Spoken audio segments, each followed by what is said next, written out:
The last good light of Friday faded fast over the fields west of Joplin, and Rex Dalton sat alone on the concrete curb outside the Clearwater gas station with a paper cup of bad coffee going cold between his palms.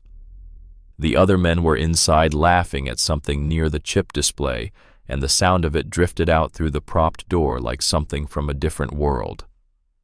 Rex let it drift. He was thinking about tomorrow. Tomorrow was the 14th of June. Emma would have been 21 years old. He turned the cup slow in his hands. The engines behind him ticked as they cooled 23 Harley-Davidsons lined up along the edge of the lot, with the practiced order of men who had ridden together long enough that parking had become its own kind of language. Iron Spine MC had come up from Springfield that afternoon, following Route 44 through fields of late corn, the kind of ride that doesn't ask anything of you except to keep your eyes open and your throttle steady. Rex had needed that, needed the road to fill up his head so the date couldn't. He'd been doing this for 14 years. Every June 13th he rode hard, and every June 14th he woke up somewhere unfamiliar and waited for the day to pass. He didn't hear her coming. He heard the gravel first, the frantic scrape of small bare feet on broken asphalt, and then he looked up, and she was already close, running full tilt with her arms pumping and her face pale as paper in the fluorescent glow of the gas station canopy. 7 years old, maybe. Blonde hair tangled loose from some earlier braid. A dress that had been yellow once now streaked dark at the hem. No shoes. She didn't slow down when she saw him. She ran straight at him like he was the only solid thing in the world. Rex stood up fast, and the coffee cup hit the ground, and she grabbed both fists full of his vest and held on. "They're beating my mama." Her voice came out in pieces fractured by running and terror. "Please, you have to help, please." Rex Dalton had been called many things in his 57 years. Dangerous, unpredictable. The kind of man you cross the street to avoid. He had earned some of those words, and others had been assigned to him by people who saw the leather and the patches and made their calculations. He was not a man given to softness or sentimentality. He had put that away the same year he put Emma's photograph in the inside pocket of this same vest, close to where his heart kept its silence. But she was 7 years old and barefoot, and her hands were shaking, and she had chosen him out of everything available in this parking lot, chosen him the way children choose, without thought, without strategy, running toward the biggest present she could find. He put one hand very gently on top of her fists. "Hey," he said. "Hey, slow down. I hear you. Where's your mama?" She pointed. Her arm trembled with the effort of it. Down the highway, maybe a quarter-mile behind a stand of cottonwood trees that had grown up along the ditch line to hide whatever sat behind them. "Trailers," she managed. He came back. Him and other men. They were yelling, and then there were sounds, and Mama said, "Run, run, and get help. Don't stop for anything." "Okay." Rex's voice had gone quiet and flat in the way it went when he had already made a decision, and the only thing left was execution. He looked down at her hand still buried in his vest. "What's your name?" "Lily." "Lily? My name's Rex. I'm going to help your mama, but I need you to stay right here next to me. Can you do that?" She nodded once, fierce and certain the way scared children sometimes are when someone gives them a task. Rex turned and walked through the propped door of the gas station and said 3 words to the room. "Saddle up. Now." The laughter stopped. Axel Keller, Rex's second, looked up from a bag of trail mix with a question already forming on his face. Rex held the door open and tilted his head toward the lot. That was enough.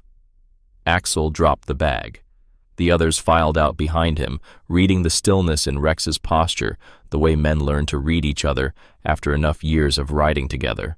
Outside, Lily was standing exactly where Rex had left her arms wrapped around herself in the cooling evening air. She looked at the men streaming out of the gas station, at the leather and the tattoos and the volume of them, and she didn't run. She pressed herself against Rex's side and looked straight ahead. Rex picked up his helmet. "Axel, call 911. Give them the location, tell them possible domestic assault, multiple offenders. Tell them to send everyone available." Axel was already pulling out his phone. Nearest unit's probably 20-30 minutes out on a Friday night. I know. Rex looked at Lily. You're going to ride with me. Hold on to the back of my vest the same way you were holding it a minute ago and don't let go. Can you do that? Yes, sir. He lifted her onto the bike behind him and felt her small hands find the leather and grip it hard. He started the engine. Around him, the other 22 bikes came to life in sequence, a sound that rolled out across the flat Missouri evening like something geological, like something that had been building for a long time. They rode steady and deliberate, not fast the way movies imagine it, but with the focused pace of men who know what they're going toward and aren't interested in arriving reckless. Rex kept one hand on the throttle and felt through the seat the way Lily leaned into the turns exactly as he did, her body already learning the language of the machine without being told. The cottonwood trees came up on the left, and Rex slowed and turned down a dirt track that ran between them. The headlights swept across a short row of trailers set back from the road, 3 vehicles in front. The lights inside the nearest trailer were on hard and yellow through thin curtains, and the sounds that came through were unmistakable. Rex cut the engine. Behind him, 22 other engines went silent in a ripple. In the sudden quiet, the sounds from the trailer were very clear. A woman's voice low and hurt. A man's voice loud and contemptuous. The specific cadence of someone who had been doing this long enough to feel comfortable. Rex set the kickstand and turned to Lily. He took off his jacket and wrapped it around her small shoulders. It covered her to the ankles. He pointed to a spot behind the nearest bike. You stand right there. You don't move. Not until I come back for you. Okay, good girl. He walked to the trailer door. Behind him, the 22 bikers spread out without instruction, forming a loose crescent around the front of the trailer, instinctive and silent. They had not discussed this. They didn't need to. This was the kind of thing you either knew how to do or you didn't, and these men had been riding together long enough to have learned. Rex knocked once on the trailer door, hard the way a door is meant to be knocked when it isn't a request. Silence inside. Then the door flew open and the man standing in the frame took one look at what was assembled in his driveway and went absolutely still. He was big. Vance Briggs was a thick-chested man in his mid-40s with the particular build of someone who had been strong once and let it go slack in the wrong places. His face was flushed and his knuckles were marked, and behind him in the narrow hallway, Rex could see the shapes of 2 other men, and past them on the kitchen floor, a woman trying to push herself upright with one arm. Vance Briggs looked at Rex. Rex looked at Vance Briggs. Then Rex looked past him at the woman on the floor. "Step outside," Rex said. His voice was level, almost conversational, carrying just enough to reach every man in the crescent behind him. "All of you, step outside right now." "Who the hell are—" "Step outside." There was something in the quality of that repetition that worked. Vance Briggs stepped outside. The 2 men behind him followed, and then a 4th man appeared from a back room, and a 5th came around from the far side of the trailer where he had apparently been standing in the dark. 5 men. Rex had counted on 3. He took note of the 5th one and felt something change in his assessment of the situation, because the 5th man was wearing a khaki uniform shirt with a patch on the shoulder, and he was not moving with the uncertain shuffling of the other 4. He moved with a kind of practiced authority, coming around the corner of the trailer with his hand near his belt, and he stopped when he saw the bikers and worked his jaw once before speaking. "Everyone stay calm." Deputy Earl Cobb, his name tag read. He was in his early 50s, sandy-haired, heavy through the chest, with eyes that did a rapid and professional inventory of the assembled Iron Spine members before settling on Rex. "This is a private. It stopped being private about 30 minutes ago," Rex said. "Sir, I'm going to need you to—" "Rex," Axel's voice came from behind him, low and deliberate. "You need to hear this." Rex didn't take his eyes off Cobb. "In a minute." "Rex?" The tone in it made Rex turn. Axel was holding up his phone. "I've got dispatch. They say the call's already been logged. Unit on the way." Rex turned back to Cobb. The deputy was watching him with an expression that had shifted from authority to something more careful, something calculating. It lasted only a second, but Rex had been reading men his whole life, and that second was enough. "Deputy Cobb," Rex said, reading the name tag aloud and letting the name settle in the night air. Cobb's chin came up. "We've already called this in. Your dispatch has it. Unit's coming." Rex paused. "You might want to think about where you're standing when it gets here." Something passed across Cobb's face then. It wasn't guilt exactly. It was recognition. The recognition of a man who had been operating in a particular darkness for long enough that he had forgotten other people could see where the edges of it were. Vance Briggs said something loud and dismissive, starting to recover his confidence now that the initial shock of the bikes had worn off. Axel stepped forward without being asked, not aggressively, just interposing himself between Vance's voice and the situation, and Vance found himself looking up at a 6'2" wall of patience that was unmoved by anything he might say. Rex went inside. Cassidy Monroe was on the kitchen floor with her back against the cabinet under the sink, one arm braced on the linoleum trying to get up. She had light brown hair cut practical and short, and one side of her face was swelling fast, and her right arm moved wrong when she tried to push off the floor. Rex crouched down next to her. "I've got you," he said. "Take it slow." She flinched when she heard his voice, and then looked up and saw him, and something complicated happened in her face. Fear first, then confusion, then something that was trying hard to be relief, but didn't know if it was allowed to be. "There's a little girl," she started. "She's outside with my men. She's safe. She ran and found us." He got one hand under her arm. "Can you stand?" "My ribs." "Okay, I've got you. Don't try to do anything, just let me." He lifted her very carefully, the way you lift something you're afraid might break further if you're not precise. She made a sound when her feet took weight, but she didn't collapse. Rex kept his hand at her back, steadying. Outside, the crescent parted to let them through, and Cassidy Monroe walked out of her trailer on the arm of a man she had never seen before into a driveway full of bikers who stood back and gave her room, and at the edge of that driveway, a small girl in a leather jacket that reached her ankles broke from her spot behind the bike and ran. "Mama, baby." Cassidy went down to her knees despite the ribs because there was no other choice, and Lily hit her like a wave, both arms around her neck, and they held on to each other in the gravel driveway with the Missouri evening settling around them. Rex stood back. He looked at the two of them. The way Cassidy's arms wrapped around her daughter, one hand cupped at the back of the small blonde head. The specific fierceness of a mother holding what she almost lost. The specific relief of a child. He looked at Lily's face pressed into her mother's shoulder. 7 years old. He turned away and walked to the far side of his bike and stood there with both hands on the handlebar and his back to the parking lot, and he let the thing that rose in him rise and then slowly, carefully pushed it back down. Emma would have been 21 tomorrow. He stayed there until he could hear the siren in the distance, and then he walked back. The police unit arrived 12 minutes after Axel's call. 2 officers in a white and blue cruiser, both young, both visibly surprised by the configuration of the scene they pulled into. Rex met them at the edge of the driveway and gave a calm, organized account, location, time, what they had seen, what they had heard, number of individuals involved, and pointed to where Vance Briggs and his 4 companions were standing, now separated from the trailer by the passive wall of Iron Spine's members.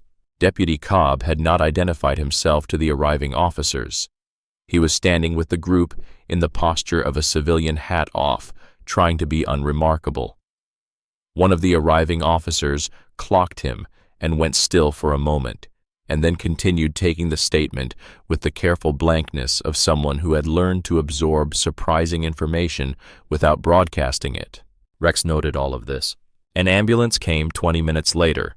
The EMTs were efficient and professional. They assessed Cassidy's injuries, 2 cracked ribs, a fractured radius in the right arm, significant bruising to the face and throat, and moved her to the ambulance stretcher with practiced care. Lily climbed in beside her without asking permission, and nobody stopped her. Rex stood at the ambulance door. "I'm going to follow to the hospital," he said to Cassidy. "If that's all right with you."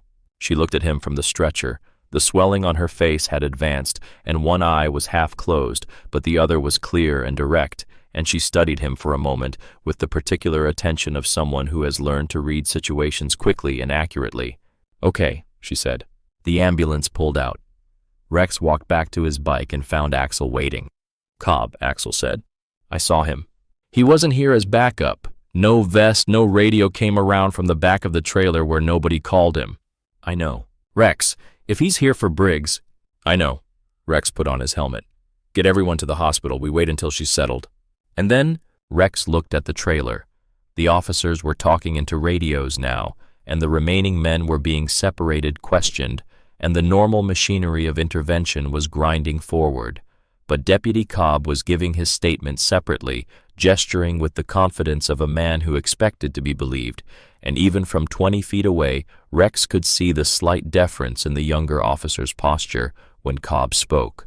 "Then we find out what exactly is going on here," Rex said. Mercy General was 40 minutes east on Route 44. Rex rode at the back of the column and watched the ambulance lights ahead of him and thought about nothing. When he was on the bike, he could do that, reduce everything to the road and the speed and the way the darkness broke apart in the headlights. He had used this for years, the road as anesthetic, the motion as substitute for whatever settled stationary version of peace he had not been able to find since the accident. Emma had been in the back seat, 7 years old, her mother in the front passenger seat, Rex at a gas station 3 miles away getting coffee when the call came. Black ice on the highway overpass. He had reached the hospital 42 minutes after the crash. They were both already gone. He pushed the memory down and watched the ambulance lights. The hospital waiting room at 11 on a Friday night had the particular exhausted quality of a place that processed other people's emergencies with practiced efficiency. Rex and the 22 members of Iron Spine filled one whole corner of it, all of them sitting or standing with the patient stillness of men accustomed to waiting, and the other occupants glanced over periodically with expressions that mixed wariness and curiosity in roughly equal measure. A young nurse name tag reading Sandra came to Rex after about 20 minutes. She had the efficient manner of someone who had long ago made peace with the variety of people who arrived in her waiting room at odd hours. "Are you family?" she asked. "No, ma'am. We're the ones who called it in. We wanted to make sure she and her daughter were okay." Sandra looked at him for a moment. Then she said, "She's being treated. It'll be a while. Her daughter is with her." "Good." Sandra turned to go, then stopped. Rex watched her make some kind of internal decision. "You should know," she said, turning back. "This isn't the first time." Rex said nothing. "She's been in here before, 4 times in 2 years. Sandra glanced toward the desk, lowered her voice. The reports were always filed. Nothing came of them. Every single one was logged through the county deputy's office. Rex kept his face very still. "I'm not telling you anything official," Sandra said carefully. "I just thought you should know, since you came all this way." She walked back to her desk. Rex turned to Axel, who had been standing 2 feet to his left and had heard every word. 4 times, Axel said. Deputy Cobb's name on every report. They stood there in the fluorescent silence of the waiting room. "This is bigger than tonight," Axel said. "Yes," Rex said. "Get some sleep. Come back in the morning, all of you." Axel rounded up the others and took them out. Rex sat in a plastic chair against the wall and waited. He waited 2 hours. At 1 in the morning, a different nurse came out and told him Cassidy was stable. The arm had been set, the ribs were being managed. Lily was asleep in the chair beside the bed and nobody had moved her. Rex left his cell number at the nurse's station under the name Rex Dalton, asked Sandra to call if anything changed or if anyone came in asking about the patient. Sandra wrote down the number without comment. He walked to the parking lot. His bike was the only one left. He stood next to it and looked up at the sky very clear this far outside the city and found the 3 stars. He always found the small bent line just south of the Dipper, the ones he had once shown Emma from the bed of a pickup truck in a field outside Branson when she was 5 years old and could not yet sleep. He found them and looked at them for a while. Then he rode. He took Route 44 west and then turned north on a county road he didn't know, letting the bike choose the direction. The night was warm and smelled like turned earth and something green, and the road unrolled ahead of him in the clean tunnel of the headlight. He thought about what Sandra had said. He thought about Deputy Cobb's face in the moment before the calculation settled in. He thought about the 4 previous hospital visits the reports filed and lost the specific shape of a system that protects certain things and lets other things slide through unaddressed. He thought about Lily's hands in his vest. He thought about Emma. He pulled over at the crest of a small hill that looked out over a valley where the farms were dark squares against darker squares, and the sky pressed down on all of it, enormous and indifferent. He sat on the bike with the engine off and let the silence be what it was. 14 years. He had done a lot of things in those 14 years. Ridden more miles than he could count. Done charity runs and toy drives and fundraisers. He had been a functional and reliable president of Iron Spine MC. He had led 23 men through all manner of situations with steadiness and clarity. He had not let anything get this close. A child had run toward him tonight and held on, and something in him that had been shut for 14 years had opened without his permission, and now it was open, and there was nothing he could do about that. He sat on the hill until 3 in the morning. Then he rode back to Joplin, checked into a motel 3 blocks from the hospital, and lay down on top of the covers without undressing. He did not expect to sleep, but he did. In the morning, the 14th arrived the same way it always did, too bright, too ordinary, indifferent to what it contained. Rex was already awake and dressed, and had coffee from the motel lobby when Axel called at 7:30. "You ready for this?" Axel said. "Tell me." Vance Briggs, 44 years old, Jasper County. Clean record, which is the first suspicious thing. Man like that doesn't have a clean record unless somebody's been tending it. Axel paused. He owns 4 auto repair shops in Joplin, Carthage, Webb City, and Neosho. None of them seem to do enough business to justify the overhead. 3rd shop filed for bankruptcy twice and then recovered both times with no explanation. Rex set down his coffee. Earl Cobb, Deputy Sheriff, Jasper County, 17 years on the job. Commendations early in his career, then quieter, less visible. Not one complaint filed against him in the last 8 years. Which is also wrong. He's Briggs's first cousin on his mother's side. A pause. Rex. The auto shops and Cobb's position together, this looks like a small local laundering operation with county-level protection. Not sophisticated, but it's been running long enough to get comfortable, and comfortable things don't like being disrupted. Rex stood up and walked to the window. The parking lot below was ordinary and morning lit, and somewhere outside the frame of it, 3 blocks east, Cassidy Monroe was waking up in a hospital bed with cracked ribs and a fractured arm on the 14th of June. "There's more," Axel said. "Tell me." Briggs has a legal filing. 3 months ago, he filed for parental rights to Cassidy Monroe's daughter. The filing claims Cassidy has a documented history of psychological instability and substance use. The documentation attached includes 2 mental health evaluations and a substance use report. Axel's voice had gone flat and precise. The mental health provider listed doesn't appear to exist. The substance use clinic is real, but their records office says they have no patient by that name. Rex was quiet for a moment. "The whole filing is built on fabricated documents," Axel said, "but it's been sitting in the family court system for 3 months and nobody's flagged it." Rex turned away from the window. "I need Patrick Flynn's number," he said. "Already sent it to you." Rex looked at the text on his phone. Patrick Flynn had helped Iron Spine out with a land dispute 4 years ago, a complicated situation involving a property Axel owned that a development company had tried to claim with creative documentation. Flynn had untangled it in 6 weeks and had charged them less than he should have. He dialed. Flynn picked up on the 3rd ring. "Patrick Flynn." "Rex Dalton." A brief pause. "Rex, it's been a while. I've got a situation." He laid it out. Concise and organized. The events of the previous night. Cassidy Monroe's medical history.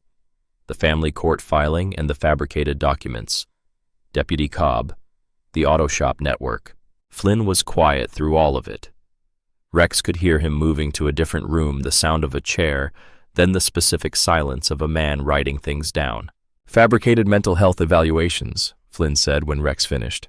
"That's what Axel found. That's fraud directly submitted to a family court. Contempt and obstruction on top of the underlying fraud. Can you help? I need to see the actual filing, and I need to talk to the mother." A beat. "She'll need to want this. I can't do anything if she's not willing to engage." "Understood." "How is she?" "Hospital. 2 cracked ribs, fractured arm. She'll be discharged probably today or tomorrow." "All right." Flynn's voice had taken on the particular tone of a man organizing a problem into workable components. "Get me access to that court filing. I'll look at it today. Rex, be careful with Cobb. A county deputy who's been doing this for years. If he feels cornered, he won't respond predictably." "I know," Rex said. He ended the call and drove to the hospital. Lily was awake when he arrived. She was sitting on the end of the hospital bed with her legs dangling, eating crackers from a sleeve, talking in a low and earnest voice to her mother, who was propped up on pillows with her arm immobilized and the bruising on her face now fully developed into the full-color geography of what had been done to her. They both looked up when Rex appeared in the doorway. Lily said without preamble, "You came back." "I said I would," Rex said. "You didn't say you'd come to the hospital, though." "True." He looked at Cassidy. She studied him with the careful, direct assessment she had used the night before. "You didn't have to stay last night," she said. "I know. Or come this morning." "I know that too." She was quiet for a moment. Then she said carefully, "What do you want?" "I want to make sure you and Lily are safe. That's the whole thing. I don't want anything from you." Rex paused. "A friend of mine is a lawyer. His name is Patrick Flynn. He's good. I told him what happened, and he wants to look at the family court filing Briggs put in." Something crossed Cassidy Monroe's face at that, not surprise exactly, but a kind of exhausted recognition. "You know about that," she said. "My second looked into Briggs this morning." She was quiet for a long moment. Lily had gone very still on the end of the bed, watching Rex with her crackers forgotten in her hand. "If I fight it," Cassidy said slowly, "he escalates. He always escalates. Last time I tried to get a protective order..." She stopped, looked at Lily, who was listening with total attention. "He has a lot of friends," she finished. "I know about his friends," Rex said. "We're working on that." Cassidy looked at him sharply. "Patrick Flynn knows what he's dealing with," Rex said. "Document fraud in family court. He's seen this kind of thing before." "It's not just the documents," Cassidy said, her voice lower and more careful now. "He told me if I ever tried to get the law involved, he'd make sure I lost Lily. That he had enough on me, enough people who would say what he needed them to say, that no judge would leave a child with me." "Do you believe that?" Rex asked. Cassidy Monroe looked at him for a long moment. Outside the window, a truck passed on the street below. Lily sat very still on the end of the bed. "I don't know what I believe anymore," Cassidy said. "I've been living inside what he tells me is true for a long time." Rex nodded. He did not rush her. He sat down in the vinyl chair by the window and let the morning settle. After a while, Lily climbed off the bed and came to sit on the arm of the chair beside him, not touching, just proximate, the way children position themselves when they've decided something. Rex looked at her. She looked at him. "My mom is really brave," she said seriously. "I know," Rex said. "I can tell. She just needs someone to stand with her. That's what my grandma always said. Brave people just need someone to stand with them." Rex looked at Cassidy, who was watching her daughter with an expression that contained everything all at once: love, grief, something that was trying to remember what hope felt like. "Tell me about Vance Briggs," he said to Cassidy. "From the beginning. Tell me everything." And Cassidy Monroe, with her daughter sitting 3 feet away, and a lawyer being arranged, and 22 bikers who had stayed until 2 in the morning and come back in the daylight, looked at Rex Dalton for a long, careful moment. And then she began to talk. She talked for an hour and a half. She told him about meeting Vance Briggs at a hardware store in Carthage 4 years ago when Lily was 3. She had been between things at that point, her nursing assistant job reduced to part-time. Her mother recently passed, the apartment she'd been sharing with a friend no longer available. Vance had seemed solid. He had a business, a truck, a way of handling things. He had been patient and attentive in the early months, in a way she had later understood was designed rather than felt. The first incident had been 8 months in, an argument about her phone. He'd put his hand on her wrist in a way that left marks. He apologized for 3 days, brought flowers, explained he had issues he was working on, that no one had ever made him feel the way she did, that this would never happen again. It happened again. By the time Lily started kindergarten, Cassidy understood her situation with a clarity completely disconnected from her ability to change it. She understood that Vance had gradually removed the people she might have gone to. She understood that she had no money of her own, that the trailer was in his name, that he had co-signed her car loan in a way that gave him access to the account. She had tried to leave once, 15 months ago, packed a bag while Vance was at the shop, put Lily in the car, driven to the Jasper County Sheriff's Department to file a report. Deputy Cobb had been on duty. He had taken her statement with professional courtesy, given her a case number, told her someone would follow up. Then he had called Vance from the parking lot before she'd gotten half a mile down the road, and Vance had been waiting at the trailer when she got back, and what followed was the second hospital visit. He told me afterward. Cassidy's voice was even rehearsed. He told me Earl had called him. He said it like he was proud of it, like he wanted me to understand exactly how things were arranged. Rex said nothing. The family court thing, he told me about that 3 months ago. He showed me the filing. He said if I tried to leave again, if I tried to involve anyone, he'd push it through, and he had the documentation, and I should think about whether I wanted to gamble with Lily. She paused. I didn't gamble. He's been using you to run money, Rex said quietly. Cassidy looked at him. How do you know that?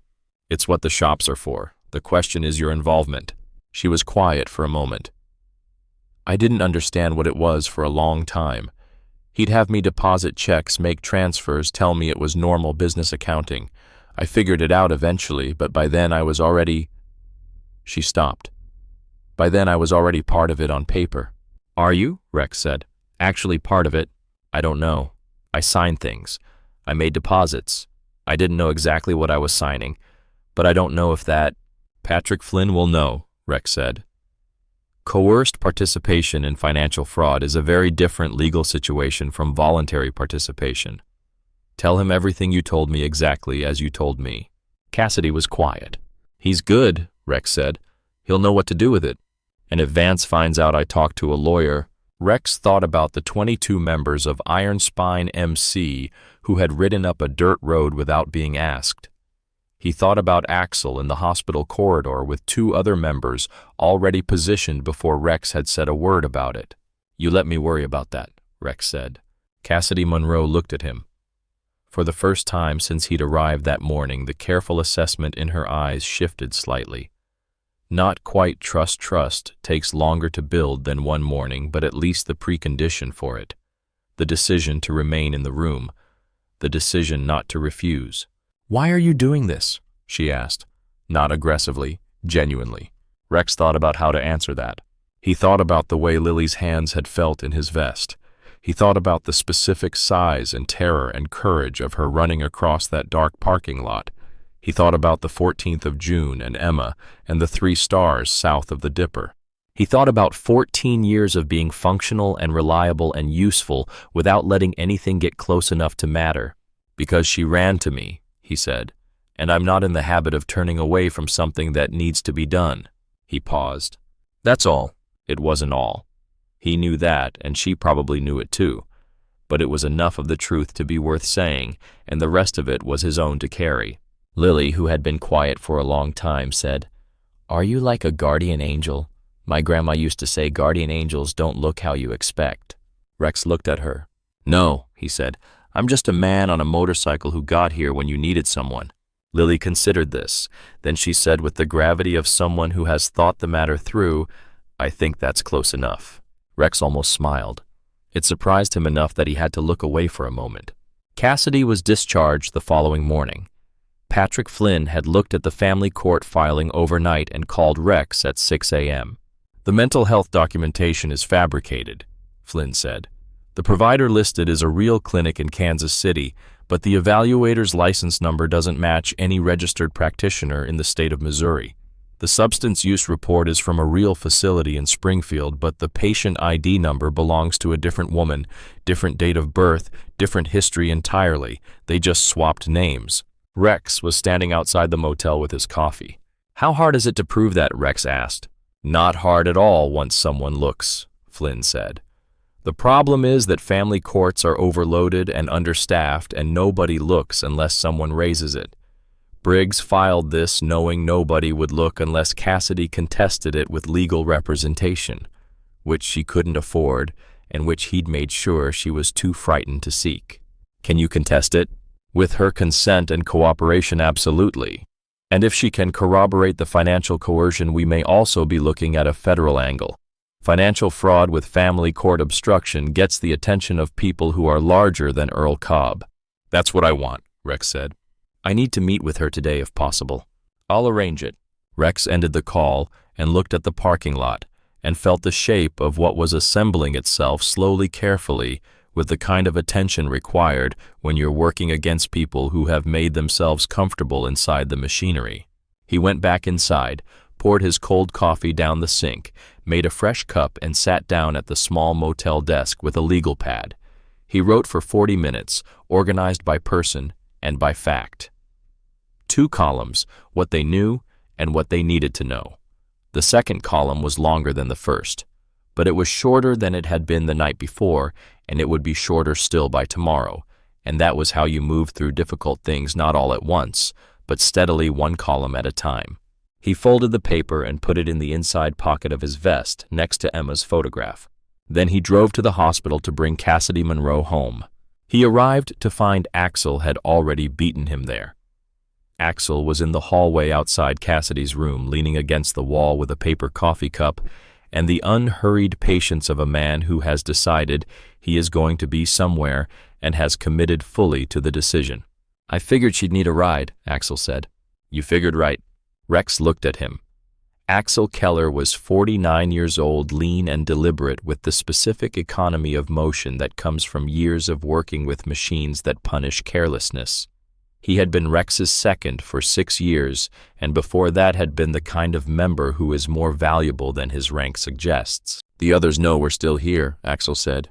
"I didn't ask anyone to stay." "I know. Some of them came back anyway. They're in the lot." Rex was quiet for a moment. He thought about what he'd said the night before, get some sleep. And they had gone.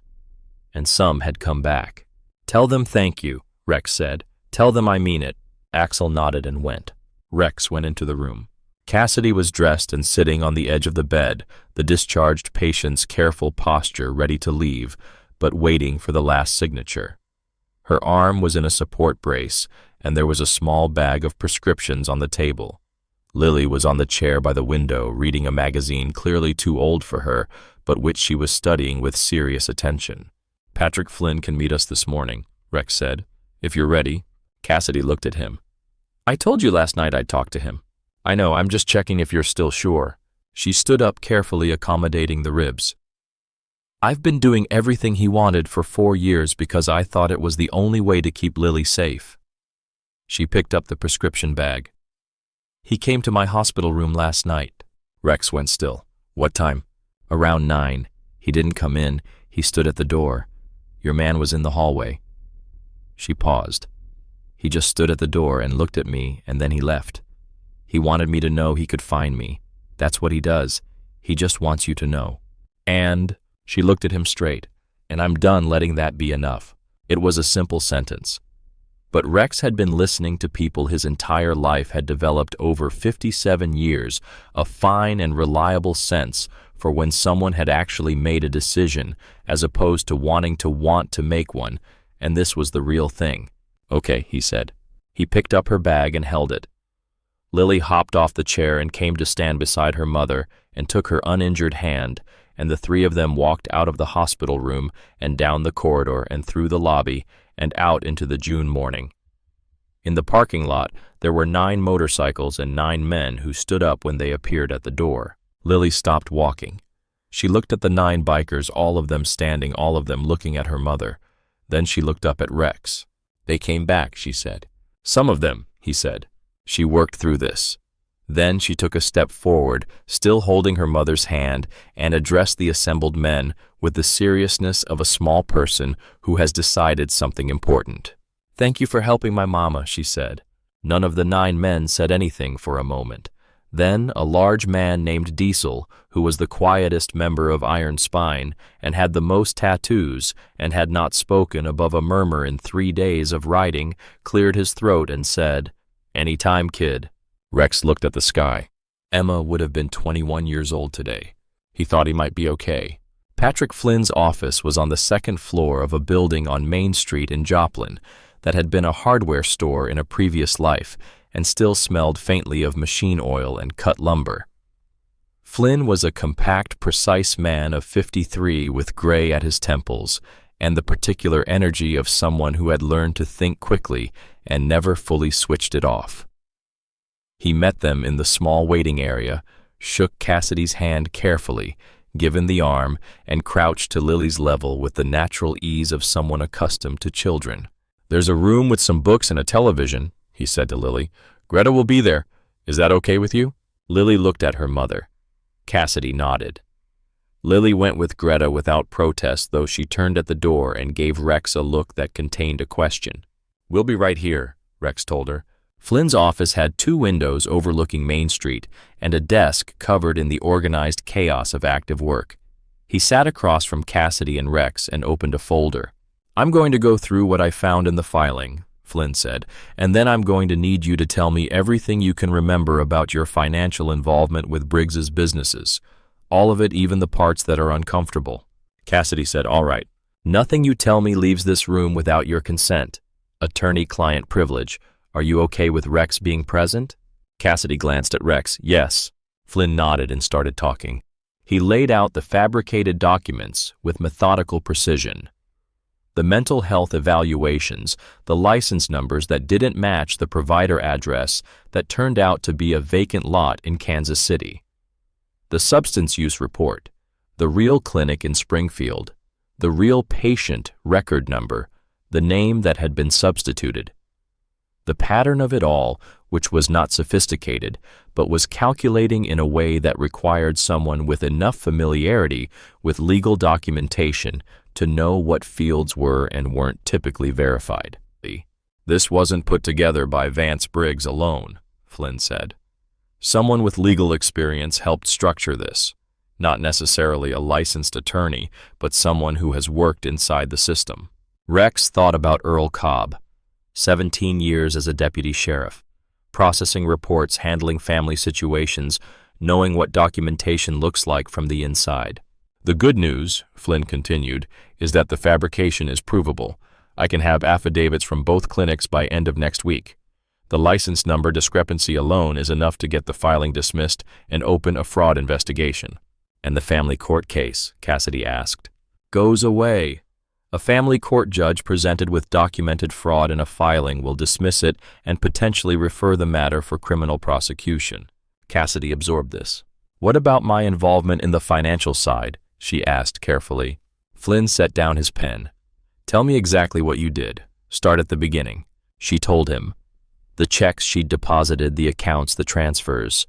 The instructions she'd received, framed as ordinary business accounting. The specific moment when she had understood what she was actually doing, which had come gradually like a light coming on slowly in a dark room. Flynn listened without interrupting. When she finished, he was quiet for a moment. "Coercive financial control," he said. "You were operating under documented physical and psychological coercion. Anything you did in that context is legally distinguishable from voluntary participation in fraud." He looked at her steadily. "You are not in legal jeopardy from what you've told me. You may actually be a witness for the prosecution." Cassidy said nothing for a moment. "He told me I was," she said quietly, "in jeopardy. He said I was in it as deep as him, and if I went to anyone, I'd go down with him." "That's false," Flynn said. "That's a mechanism of control." A long quiet in the room. "I need to make a call to an FBI contact in Springfield," Flynn said. "When I tell you this might go federal, Cassidy, I want you to understand that's actually protective for you. The larger the jurisdiction, the less influence Deputy Cobb has over the outcome. Rex nodded. Cassidy said, "Make the call." They were in Flynn's office for 2 hours. When they came out, Lily was in the waiting area with a drawing she'd made on a piece of legal paper, a row of motorcycles in the colors she had available, mostly blue and black, with red details lined up along the bottom of the page. Small figures stood next to each motorcycle. The largest figure had gray rendered in blue pen. She handed it to Rex without ceremony. "That one's you. I didn't have gray, but I did the blue because it looked serious." Rex held the drawing carefully. "That's good work," he said. "Greta said I could keep the pen. Sounds like Greta is a reasonable person." They walked out into the noon sun on Main Street. Rex thought about where to put them. The trailer was not an option. Hotels were visible. "I have a friend," he said to Cassidy. "Runs a small property outside Carthage. She rents cabins for hunting season, but they're empty now. Clean private good cell service. 40 minutes from here." "For how long?" "Until we know where Cobb and Briggs are going to land when they hear about Flynn." "They're going to hear about Flynn," Cassidy said. She knew the architecture of Vance's awareness of her movements. "Probably by tonight," Rex agreed. "Which is why I want you somewhere he can't find by reflex." Cassidy looked at Lily. "Okay," she said. Rex called Donna Weaver a 60-year-old woman who had raised 3 sons, 2 of them bikers, and was afraid of nothing. She said yes before he'd finished asking the question and told him the key was under the blue pot on the porch. He arranged for Axel to drive Cassidy and Lily in a nondescript borrowed truck and rode ahead to confirm the property was clear. The cabin was at the end of a dirt road in the Ozark Hills, south of Carthage, surrounded by enough trees that you couldn't see it from the county road. 2 bedrooms, a small kitchen, a porch with chairs, a view of a pond that had herons in it most mornings. He was checking the perimeter when Axel pulled up, and Lily got out and immediately wanted to know about the herons. Rex spent an hour making sure the cabin was stocked and the doors locked properly, and that Cassidy had Flynn's number and his own, and Axel's. Then he left Axel there and rode to meet Dale Briggs Vance's older brother, who had not spoken to Vance in 6 years and had his own complicated feelings about what his younger brother had become. That meeting produced 2 things. The first, Dale Briggs knew about the financial operation and had refused to participate and been cut off. The second, Dale Briggs knew about a woman named Dorothy Weaver, no relation to Donna, who had been Vance's bookkeeper for 3 years before leaving suddenly in 2021. Dale didn't know where she was now, but he knew what she knew, and he said it with the emphasis of someone carrying information they couldn't use until now. Rex called Flynn with both pieces. "Dorothy Weaver," Flynn said. "If she kept records." "Dale thinks she did." "Find her," Flynn said. "Whatever it costs, find her first." The next 2 days were quiet, in the way that quiet can be a kind of weather pressing down on everything, changing the quality of the air. Cassidy and Lily stayed at the cabin. Axel stayed with them. Rex moved between Joplin and Carthage and Springfield, following threads, talking to people, building the map. He found Dorothy Weaver on the 3rd day. She was living in Nixa, 30 miles south of Springfield, in a small house with a vegetable garden that showed the attention of someone who had decided to put her energy into controllable things. She was 61, broad-shouldered, with the specific wariness of someone who had been frightened enough for long enough that it had settled into her posture. She opened the door a crack when Rex knocked, saw him, and started to close it. "My name is Rex Dalton. I'm not connected to Vance Briggs. I'm trying to help a woman he's been hurting." She did not open the door. "Her name is Cassidy Monroe. She has a 7-year-old daughter. He's filed a fraudulent family court case to take the daughter away from her." A pause. "He coerced her into handling financial accounts. She had no idea what she was involved in until it was too late, and now he's using her involvement as leverage to keep her quiet. She has a lawyer. She's talking to the FBI. But we need your testimony to complete the picture." Silence behind the door. "I've been told you know what happened inside those shops," Rex said. "I've been told you have records."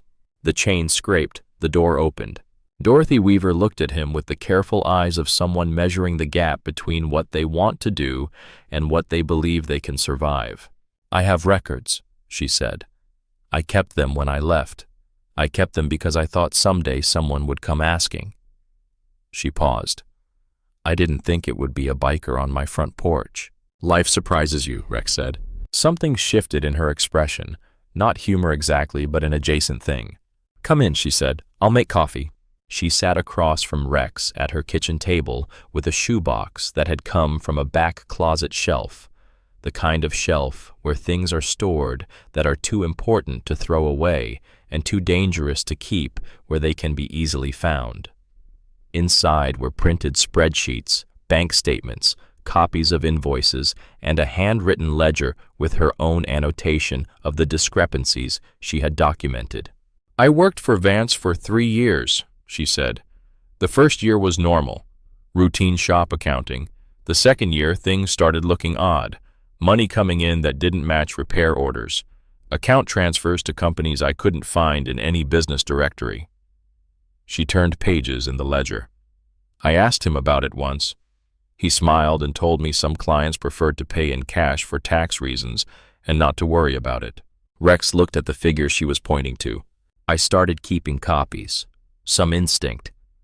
I'd seen enough in my life to know that when something looks wrong, it usually is, and that the person keeping the books is often the person who takes the fall when it comes apart. She looked at Rex. I left in the fall of 2021. I told him I was moving to be near my sister. I took the copies and never came back. Would you be willing to testify? Rex said. Patrick Flynn would work with you. The FBI are involved. You would be protected. Dorothy Weaver looked at the shoebox, then at her hands. I've been waiting 3 years for something to actually happen, she said. Every time I thought about coming forward, I thought about Earl Cobb and I stopped. She looked at Rex. Is Cobb going to be dealt with? He's part of what we're building the case around, Rex said. You're sure? I'm not sure of anything, Rex said honestly. I know what Flynn is filing and who he's talking to. I know the FBI takes document fraud and family court seriously. I know we have more than we need to make things very difficult for Earl Cobb. He paused. What I can tell you is that I'm going to stay with this until it's done. Dorothy looked at him for a long moment. Why? Rex thought about the same answer. A little girl ran across a dark parking lot and grabbed my vest, he said. I can't leave that unfinished. Dorothy Weaver put both hands flat on the table. All right, she said. I'll testify. Rex drove back to Joplin and called Flynn, who said he would arrange the FBI meeting in Springfield for Monday. He called Axel and told him to keep the cabin secure through the weekend. Then Rex drove to the cabin himself because there was something he needed to say to Cassidy that needed to be said in person. He found her on the porch in the late afternoon, the pond visible through the tree line, 2 herons working the shallows with their methodical patience. Lily was inside, visible through the window drawing. The scene had the quality of temporary peace, the specific gift of a safe place that is safe because it is hidden. Dorothy Weaver, Rex said when he came up the steps. She'll testify. Cassidy closed her eyes briefly. When she opened them, Rex could see the precise shape of relief in them. FBI meeting Monday in Springfield, Rex said. Flynn will prep you both this week. Cassidy nodded. I need to tell you something else, Rex said. He sat down in the other porch chair and looked at the pond. My phone received a call tonight from Earl Cobb. He knows about Flynn. He didn't say it directly, but he knew. He called to tell me that if I continue to interfere, he intends to file a formal complaint against Iron Spine MC with the State Law Enforcement Division. He claims he has evidence linking one of my members to a controlled substance transport charge from 2 years ago. Cassidy watched him. It's not true, Rex said. I know which member he's referring to, and I know the incident was investigated and cleared. But a formal complaint goes on record and creates complications regardless of its basis. He's threatening you, Cassidy said. He's trying to give me a reason to walk away that I can justify to myself and my men. Rex turned from the pond to look at her. I want you to know I'm not walking away. Cassidy looked at him for a long moment. Rex, she said. She said it differently than before, not with the careful distance of the early hours, but with something closer and more direct. You have 23 people who follow your lead. Cobb coming after one of them is something I'll deal with. Rex said. "I held a meeting last night. I told them where things were. I told them Cobb had made threats and that I was continuing regardless, and that anyone who wanted to step back, I understood and would hold no grievance." "How many stayed?" 19. Cassidy was quiet. 4 have families in situations where a formal complaint could complicate things, Rex said. "I understand their reasons. 19 men is more than enough." The evening was coming on now, the herons wading through long gold light, the pond going copper at the edges. Somewhere inside the cabin, Lily was still drawing steady and industrious. "I owe you something I don't know how to give you," Cassidy said. "You don't owe me anything," Rex said. "That's not—" "You don't," Rex said. "None of this is a transaction. You don't owe me a debt. That's not what this is." She looked at him. He could see her trying to find the frame that fitted the category in her experience that this belonged to, and coming up empty. "What is it then?" she said. Rex thought about it. "I don't know exactly," he said. "I know that a child ran toward me and held on, and that meant something I wasn't expecting. I know that what's happening to you and Lily is wrong in a way that I have the ability to help address." He paused. "I know that I've spent 14 years being useful from a distance, and somewhere along the way, that stopped feeling like enough." He said the last part simply without drama. It was more personal than he usually allowed himself in conversation with someone he'd known for 4 days, but it was true. Cassidy was looking at the pond. "I had a daughter," Rex said. "Her name was Emma.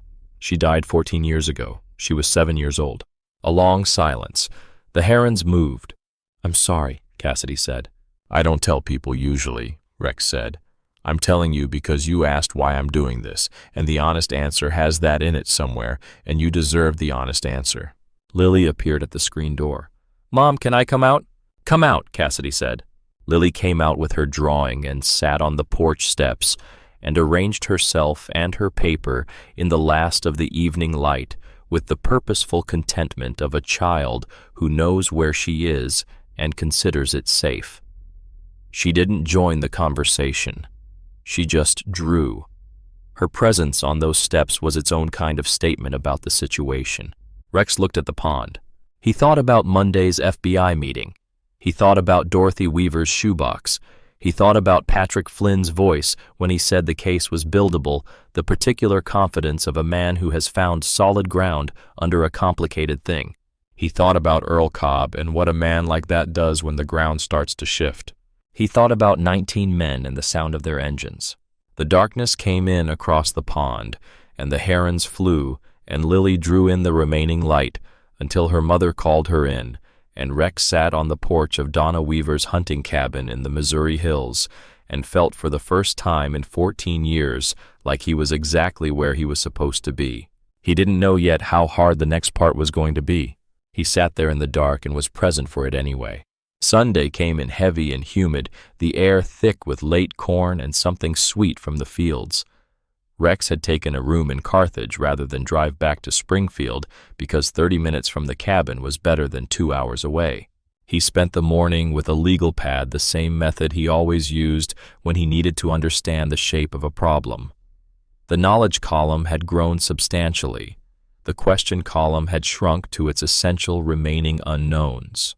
He was thinking about what Donna Weaver had said once years ago, when he'd asked how she'd managed to raise 3 sons alone without losing any of them.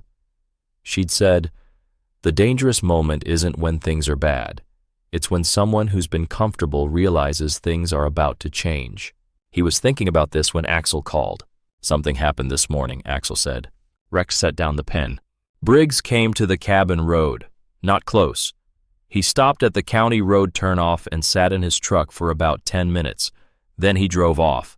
Diesel followed him from Joplin. He's been watching Briggs's house since Friday.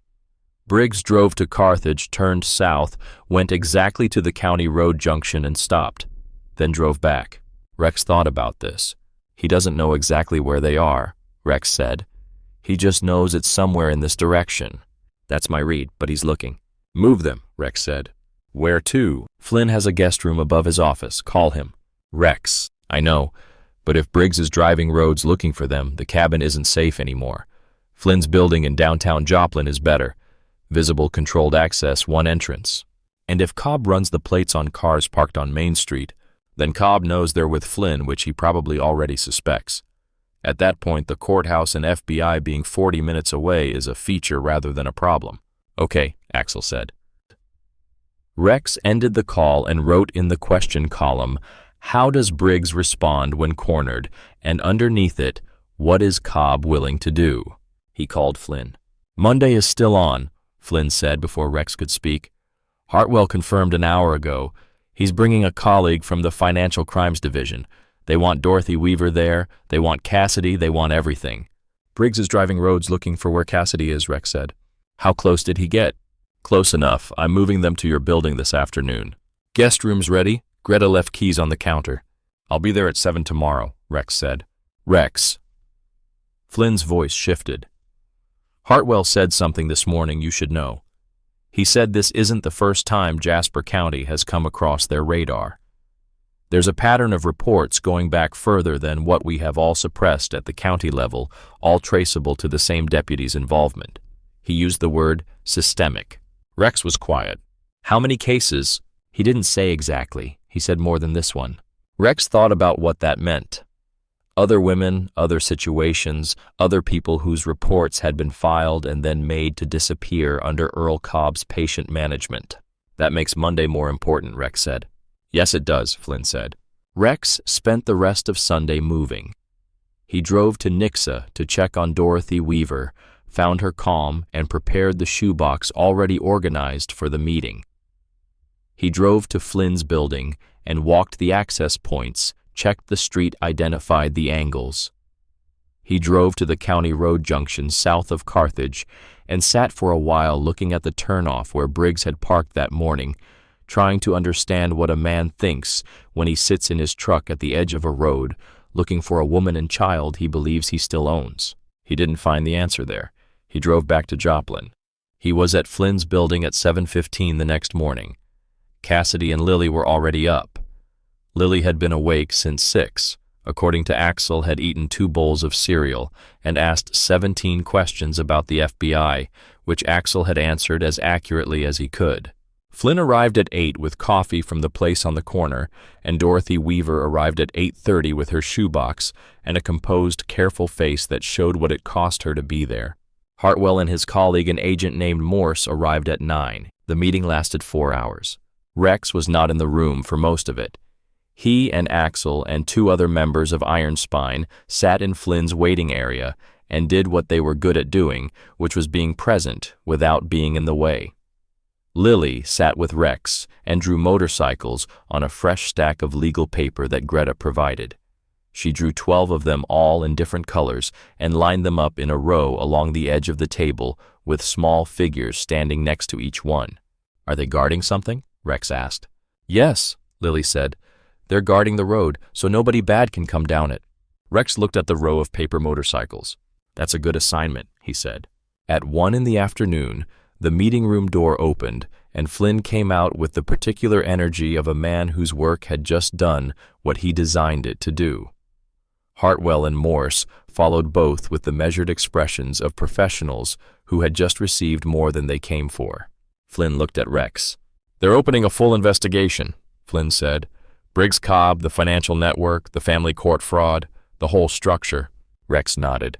"The family court filing will be dismissed with prejudice by end of the week." Flynn continued. "Hartwell has already contacted the county court directly. And Cobb, he'll be placed on administrative leave pending federal inquiry. That happens today." Rex looked at Cassidy, who had come out of the meeting room and was standing in the doorway with Dorothy Weaver just behind her. Cassidy's face had the specific quality of someone standing in a place they'd tried to imagine reaching for a long time and finding it more ordinary and more enormous than the imagining. Dorothy Weaver looked at Rex and gave him a small, careful nod. Rex turned to Agent Hartwell. "What about her safety?" Rex said. "Briggs doesn't know yet what happened in this room.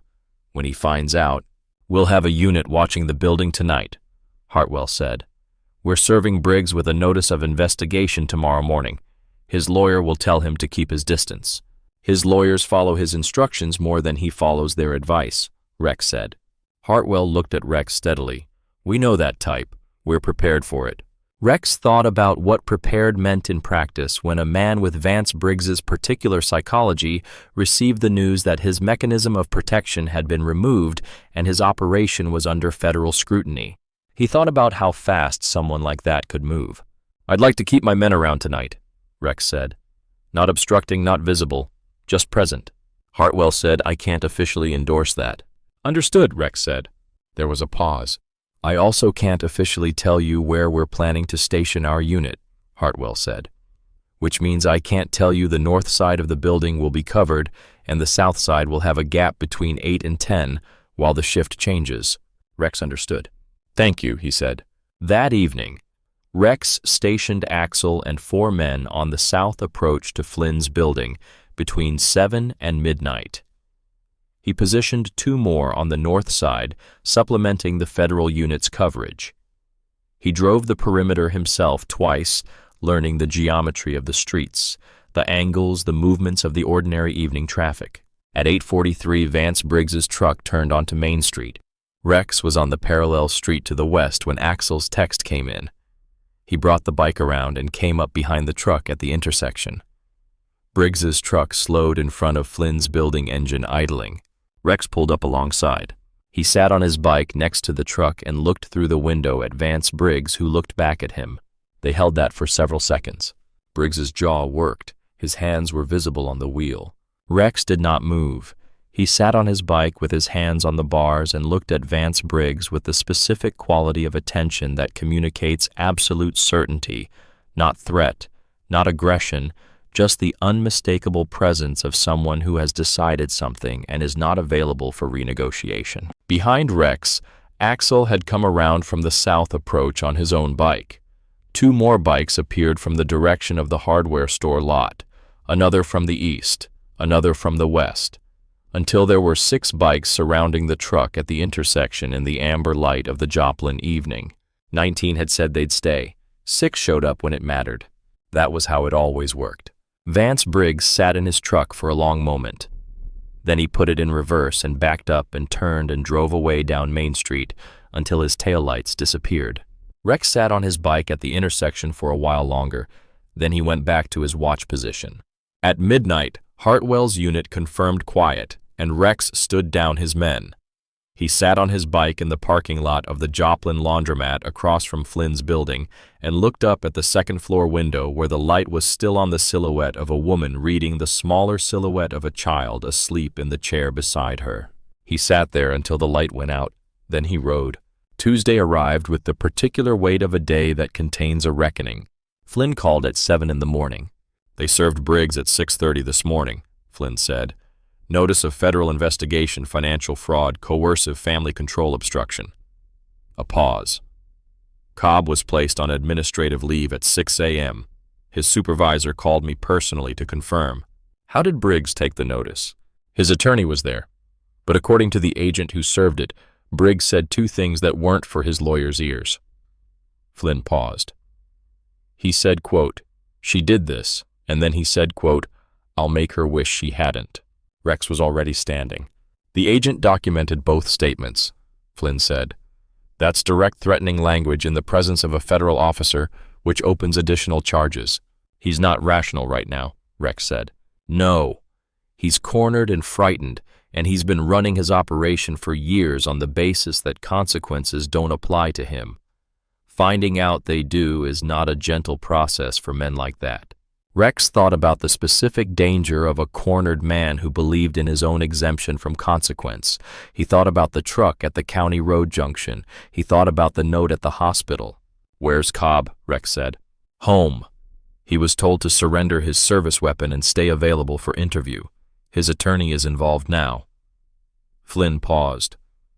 "Cobb is likely to be more cautious than Briggs.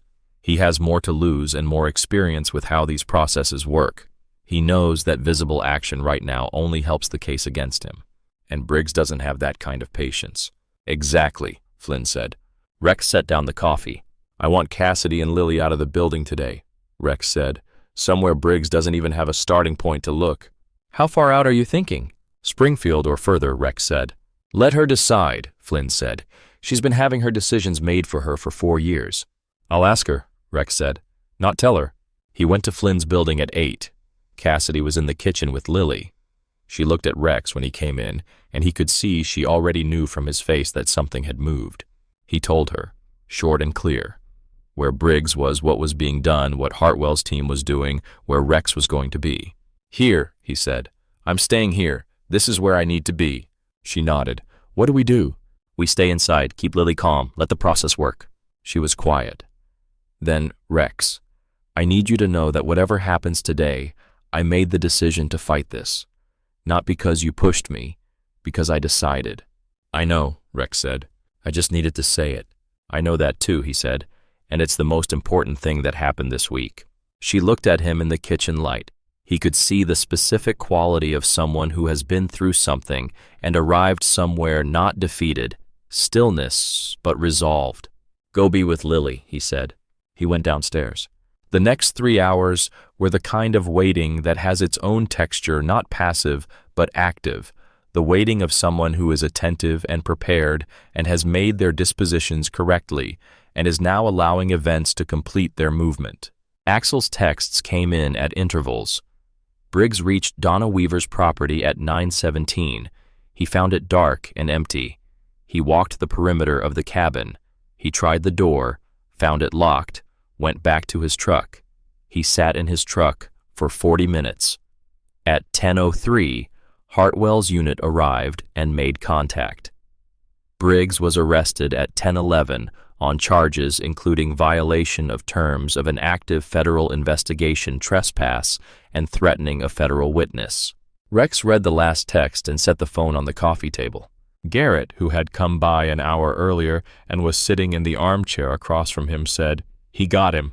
"Yeah," Rex said. "Cobb'll run?" "No," Rex said. "Cobb's too smart to run. He'll cooperate with his lawyers and hope the process is slower than the damage." He paused. "It won't be." Rex went upstairs and knocked on the guest room door and told Cassidy. She was sitting on the edge of the bed with her hands folded in her lap, and when he told her, she sat very still for a moment and then put her face in her hands, not to hide, but to hold the way people do when something too large to hold in the open finally has permission to land. Rex stood in the doorway and let it. After a while, she looked up. "Lily's asleep," she said. "Good. What happens tomorrow?" "Flynn will call. The process moves. You talk to Hartwell's team when they're ready." Rex leaned against the doorframe. "And at some point, you start planning the next thing." "The next thing," she repeated. "The life after this," Rex said. "The one that's yours." She looked at him steadily. "I don't entirely know what that looks like yet." "That's normal," Rex said. "You'll figure it out. Flynn will help. The people who came through this with you will be around." He paused. "The one thing I can tell you is that you don't have to figure it out tonight." She was quiet for a moment. "Will you be around?" Rex thought about that, about what his particular version of around looked like, the bike, the road, the chapters of distance between places and people, about what it had felt like to be present this week, genuinely present for the first time in longer than he could calculate. "Yes," he said, "I'll be around." The arrest of Earl Cobb came 48 hours later on a Thursday morning. Hartwell called Flynn, who called Rex, and Rex was sitting on the steps outside Garrett Holden's house in the morning sun when the call came. "Is it done?" Cassidy asked when he called her. "The formal part is done," Rex said. "Everything from here is process, courts, hearings, proceedings. Flynn will walk you through all of it." He paused. "But the thing that was keeping you stuck, Cobb's protection, the filed case, the leverage Briggs was using, all of that, is gone." She said, "Okay." It was a small word. It contained something very large. "Patrick has some contacts at a clinic in Joplin," Rex said. "Nursing assistant positions. If you want, he'll make a call." "Yes," she said, "please." They moved Cassidy and Lily back to Joplin 2 days later to a small apartment that a woman in Axel's extended family had available in a building on a residential street close to the school where Lily would start second grade in September. It had big windows and a kitchen that got afternoon light, and a second bedroom with room for Lily's drawings on the wall. Lily stood in the middle of the living room on the first day and turned slowly, looking at all 4 walls. "It's ours," she said. It's yours, Rex said. She turned once more. Then she went to the window and looked out at the street. I can see if anyone's coming, she said. She said it as an observation, not a fear. The window as visibility, not vigilance. She was already learning the difference between the two. 3 weeks passed. Flynn completed the dismissal documentation and filed the formal response to the family court case. The county prosecutor accepted the referral on the forged documents. Hartwell's investigation produced charges against Vance Briggs on 4 counts of financial fraud, 1 count of domestic assault with injury, 1 count of threatening a federal witness, 1 count of trespass. Earl Cobb faced 3 counts of official misconduct, 2 counts of obstruction of justice, and 1 count of conspiracy to commit fraud. Dorothy Weaver gave her full formal testimony in Springfield, and Hartwell called Rex afterward and said she had been remarkable.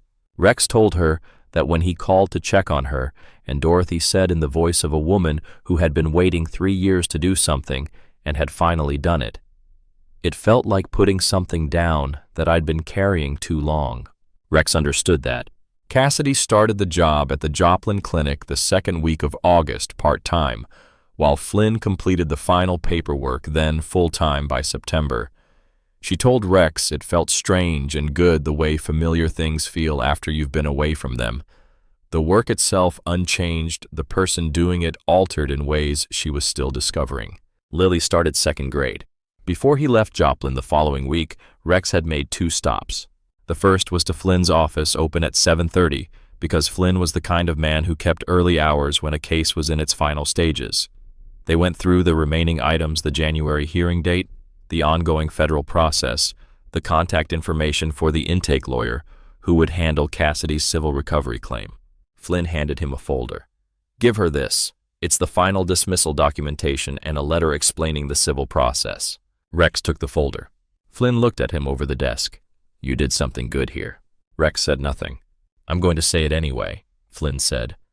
You took a situation organized specifically to make a woman believe she had no options, and you showed her she did. You didn't take over. You stood with her while she did it herself. A beat. That's actually the harder thing. Rex held the folder. Thank you, he said. Go check on the drawing, Flynn said, which was how he ended things when he was done saying the important part. Rex went to Cassidy's building and knocked at 7:55. Lily answered the door, which meant she had been watching the window for him. She was wearing the wing pin on her school jacket. I wore it today, she said, pointing to it. I see that, Rex said. It's good luck. My teacher said I could wear it as long as it didn't poke anyone. Sensible rule, Rex said. Cassidy appeared behind her, and Rex handed over the folder and told her what it contained. She took it the way she now took information directly, without flinching, with the hands of someone who has learned that knowing where you stand is always better than not knowing. January, she said, looking at the hearing date. Flynn says you don't need to do anything before then except live your life. She nodded. We're leaving in about an hour, Rex said. Springfield, and then the group disperses from there. Cassidy looked at him. You'll come back, she said. Not a question this time, not careful and uncertain, a statement of something she had settled for herself. I'll come back, Rex said. Good, she paused. Lily wants to show you something. Lily had disappeared and now reappeared with a sheet of paper held out with the specific mixture of pride and assessment that is unique to people who make things and care genuinely what you think. It was the motorcycle drawing the final version. 23 bikes in a row, all in precise detail, each slightly different. The figures next to each bike were small but distinct. The largest figure at the center had a small shape on the jacket. Rex looked at it more closely. A wing. He looked at Lily. That's you, she said, pointing to the central figure. I gave you the pin back in the drawing. Rex looked at the drawing for a long moment. This is the best thing anyone has ever made for me, he said. He meant it without qualification. Lily looked at him with the serious satisfaction of someone whose work has been understood correctly. You can take it with you, but you have to bring it back so I can see it when you visit. I will, Rex said. He folded the drawing very carefully and placed it in the inside pocket of his vest next to Emma's photograph. 2 things now in the inside pocket. On a Thursday in early October, Rex brought the full Iron Spine MC to Joplin for what he'd told the members was a fall run, but which had a second purpose he hadn't announced. They rode in from Springfield in the morning, 23 bikes in formation, and parked in the lot of the community center near Cassidy Street. Rex walked 2 blocks to Cassidy's building and knocked. Cassidy came to the door in her clinic scrubs, having just finished a shift tired in the productive way. She looked at Rex and then at the sound of 23 engines idling 2 blocks away. "Are those your people?" she said. "They wanted to see how things turned out," Rex said. He held out a sealed envelope. Flynn finalized the last of the protective order documentation and the permanent dismissal. "Everything is filed." She took the envelope. "It's done," Rex said. Cassidy stood in her doorway and held the envelope and looked at Rex, and something in her face went through several things very quickly: the acknowledgement of what that word contained, the specific weight of done, when it has been a long time coming, and under that, something simpler and more direct. "Thank you," she said. Rex nodded. Lily appeared behind her school backpack, still on having just come home. "Are those your motorcycles?" she demanded. "All 23. Lily made a sound of decisive satisfaction and turned to her mother. "Mom, can we go see them?" Cassidy looked at Rex. "Come on then," Rex said. They walked the 2 blocks. Lily ran the last half of it and arrived at the community center lot ahead of them, and Diesel straightened up and said, "Hey kid," in the same quiet voice he always used. The other men came over. It was not a formal occasion. There was no ceremony. Men Rex had ridden with for years stood in a parking lot on a Thursday morning in October and talked to a woman named Cassidy Monroe and her daughter Lily, and the conversation was the normal kind: the weather, the fall, how Lily liked second grade, whether Springfield's motorcycle show was worth the drive, and none of it was significant, except that it was exactly what it was, which was community in the plain and functional sense. Axel found Rex standing at the edge of the lot. "She's doing well," Axel said. "Yes," Rex said. "You did a thing here, Rex." "We did a thing, all of us." Axel nodded. They stood and watched the lot for a while. Lily was explaining her motorcycle drawing methodology to 2 men who were listening with the focused attention of people who had found this more interesting than expected. "You going to come back?" Axel asked. "To Joplin." "To being here," Axel said carefully. "You've been more here this past month than you've been anywhere in a long time." Rex thought about that. "I don't know exactly what I'm going to do," he said, "but yes, I'm going to come back." Axel nodded. He didn't say anything else. He didn't need to. Rex walked across the lot to where Lily had now organized 2 Iron Spine members into standing positions while she determined the optimal arrangement for a drawing she was planning. "Closer together," she was saying. "And can you look more serious?" The men adjusted. Lily assessed. "That's better," she said. Rex stood next to her. She looked up at him with the specific expression she got when she had something important to say. "Rex," she said. "Yeah. Are you going to come back?" He had been asked this question before in this town by this child. He remembered the first time in the hospital parking lot the morning after Lily in the too big leather jacket. "You know where to find me," he had said then. He thought about that answer now.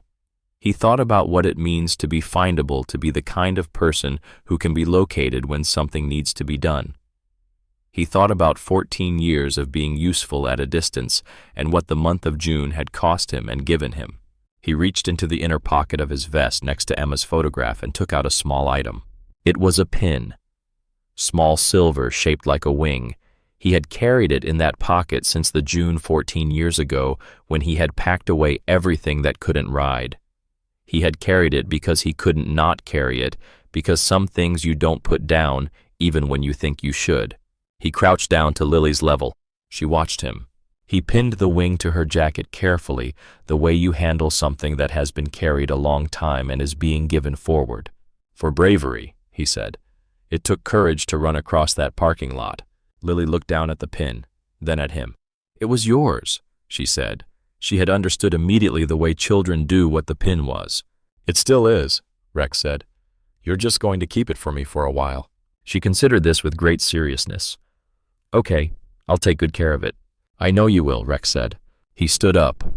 The October sky was blue and very clear, the specific blue that Missouri gets in fall, and the maples along the community center lot had turned, and the light came through them at an angle that made the whole parking lot look like something a person would want to remember. Lily went back to her drawing. Cassidy appeared at Rex's side. She had been watching from a little distance. "She'll remember this," Cassidy said. "I know," Rex said. "So will I." Rex was quiet for a moment. Then he said, "That was all I was trying to do. Just make something worth remembering, for as long as possible." She nodded slowly. Around them, the October morning moved through the lot, and the engines ticked as they cooled, and Lily drew with tremendous concentration at the center of it all, surrounded by 23 men who had come back as she had always somehow known they would, because that was what it meant to stand with someone. You stayed until the work was done, and then you came back. Rex took a few steps toward his bike. Then he stopped. He thought about the inside pocket of his vest. The photograph and the drawing both folded, both carried. He thought about 14 years and what had been carried in that pocket alone, and what it meant that it was no longer alone. Axel was watching him from across the lot. Rex looked at the sky for a moment, found his 3 stars out of habit, even in broad daylight, knowing exactly where they were. And then he looked at the lot, at the bikes, and the men, and the woman, and the child, at all of it. He thought about what it had felt like to be present this month, genuinely present for the first time in longer than he could calculate. Not performing usefulness at a safe distance, but actually in it, in the weight of what mattered available to be moved by things. He thought about what Donna Weaver had said once, that the dangerous moment isn't when things are bad, it's when someone who's been comfortable realizes things are about to change. He had been comfortable in his distance for 14 years. The change had arrived in the form of a 7-year-old girl in a yellow dress with no shoes, and it had not been comfortable, and it had been exactly right. He walked back to where Lily was drawing. She looked up. "You're still here," she said. "I am," Rex said. "Are you leaving soon?" He looked at her small face, serious, and opened the wing pin glinting at her collar in the October light. "Not yet," he said. She nodded as though this confirmed something she had suspected. Then she went back to her drawing with the focused efficiency of someone who has a great deal of work to do and is glad to get back to it. Rex sat down on the curb at the edge of the lot, his back to the bikes, watching the street. The ordinary Thursday of Joplin moved past. A mail carrier, a woman with a stroller, a dog on a leash making its investigative rounds of the sidewalk, all of it ordinary and specific and entirely real. He had spent 14 years riding through towns like this without stopping long enough for them to become anything other than passing geography. This one was different now, and the difference had been made in the space of a few weeks by a child who ran toward him and a woman who chose to fight and 23 men who came back because that was what they did. He thought about Emma. He thought about the 3 stars. He thought about the drawing in his inside pocket and the small silver wing now on Lily's collar instead of his own. He thought about the word Cassidy had used, the word done, and how it had landed when she said it. Not closed, not finished. Done in the sense of completed, of something having been carried through from beginning to arrival, of a thing that was not possible before becoming possible, and then real. He did not know yet all the shapes that coming back would take. He did not know the full architecture of what was being built, but he knew the foundation of it, which was a parking lot on a June night, and a child's hands in his vest, and the decision to stand up and keep standing. That was enough to go on. Axel came and sat down next to him on the curb after a while. They sat together in the October sun without talking, watching Lily work, watching Cassidy talk to 2 members of Iron Spine who were laughing at something she'd said, watching the ordinary morning of a town that was now for both of them a place they would come back to. After a long while, Axel said, "You ready?" Rex looked at the lot, at the bikes lined up in their accustomed order, at the men moving back toward them in the unhurried way of people who have been somewhere worth being and are not in a rush to leave. At Lily, who had stood up from her drawing and was now looking at him with the pin bright at her collar and the drawing held carefully in both hands. At Cassidy, who had one hand on her daughter's shoulder and was looking at Rex with the steady, clear expression of someone who knows where they stand and is at peace with it. Rex stood up. "Almost," he said. He walked to Lily and crouched down one more time. She held up the drawing for him to see the final version, the revised composition, 23 bikes in perfect formation with the figures beside each one and the wing on the central figure's jacket. "What do you think?" she asked. "I think it's exactly right," Rex said. She smiled. It was a large smile for a small face, the kind that takes over entirely. Rex put his hand briefly on the top of her head, the lightest possible contact, just a moment, and then stood and walked to his bike. He put on his helmet. He started the engine.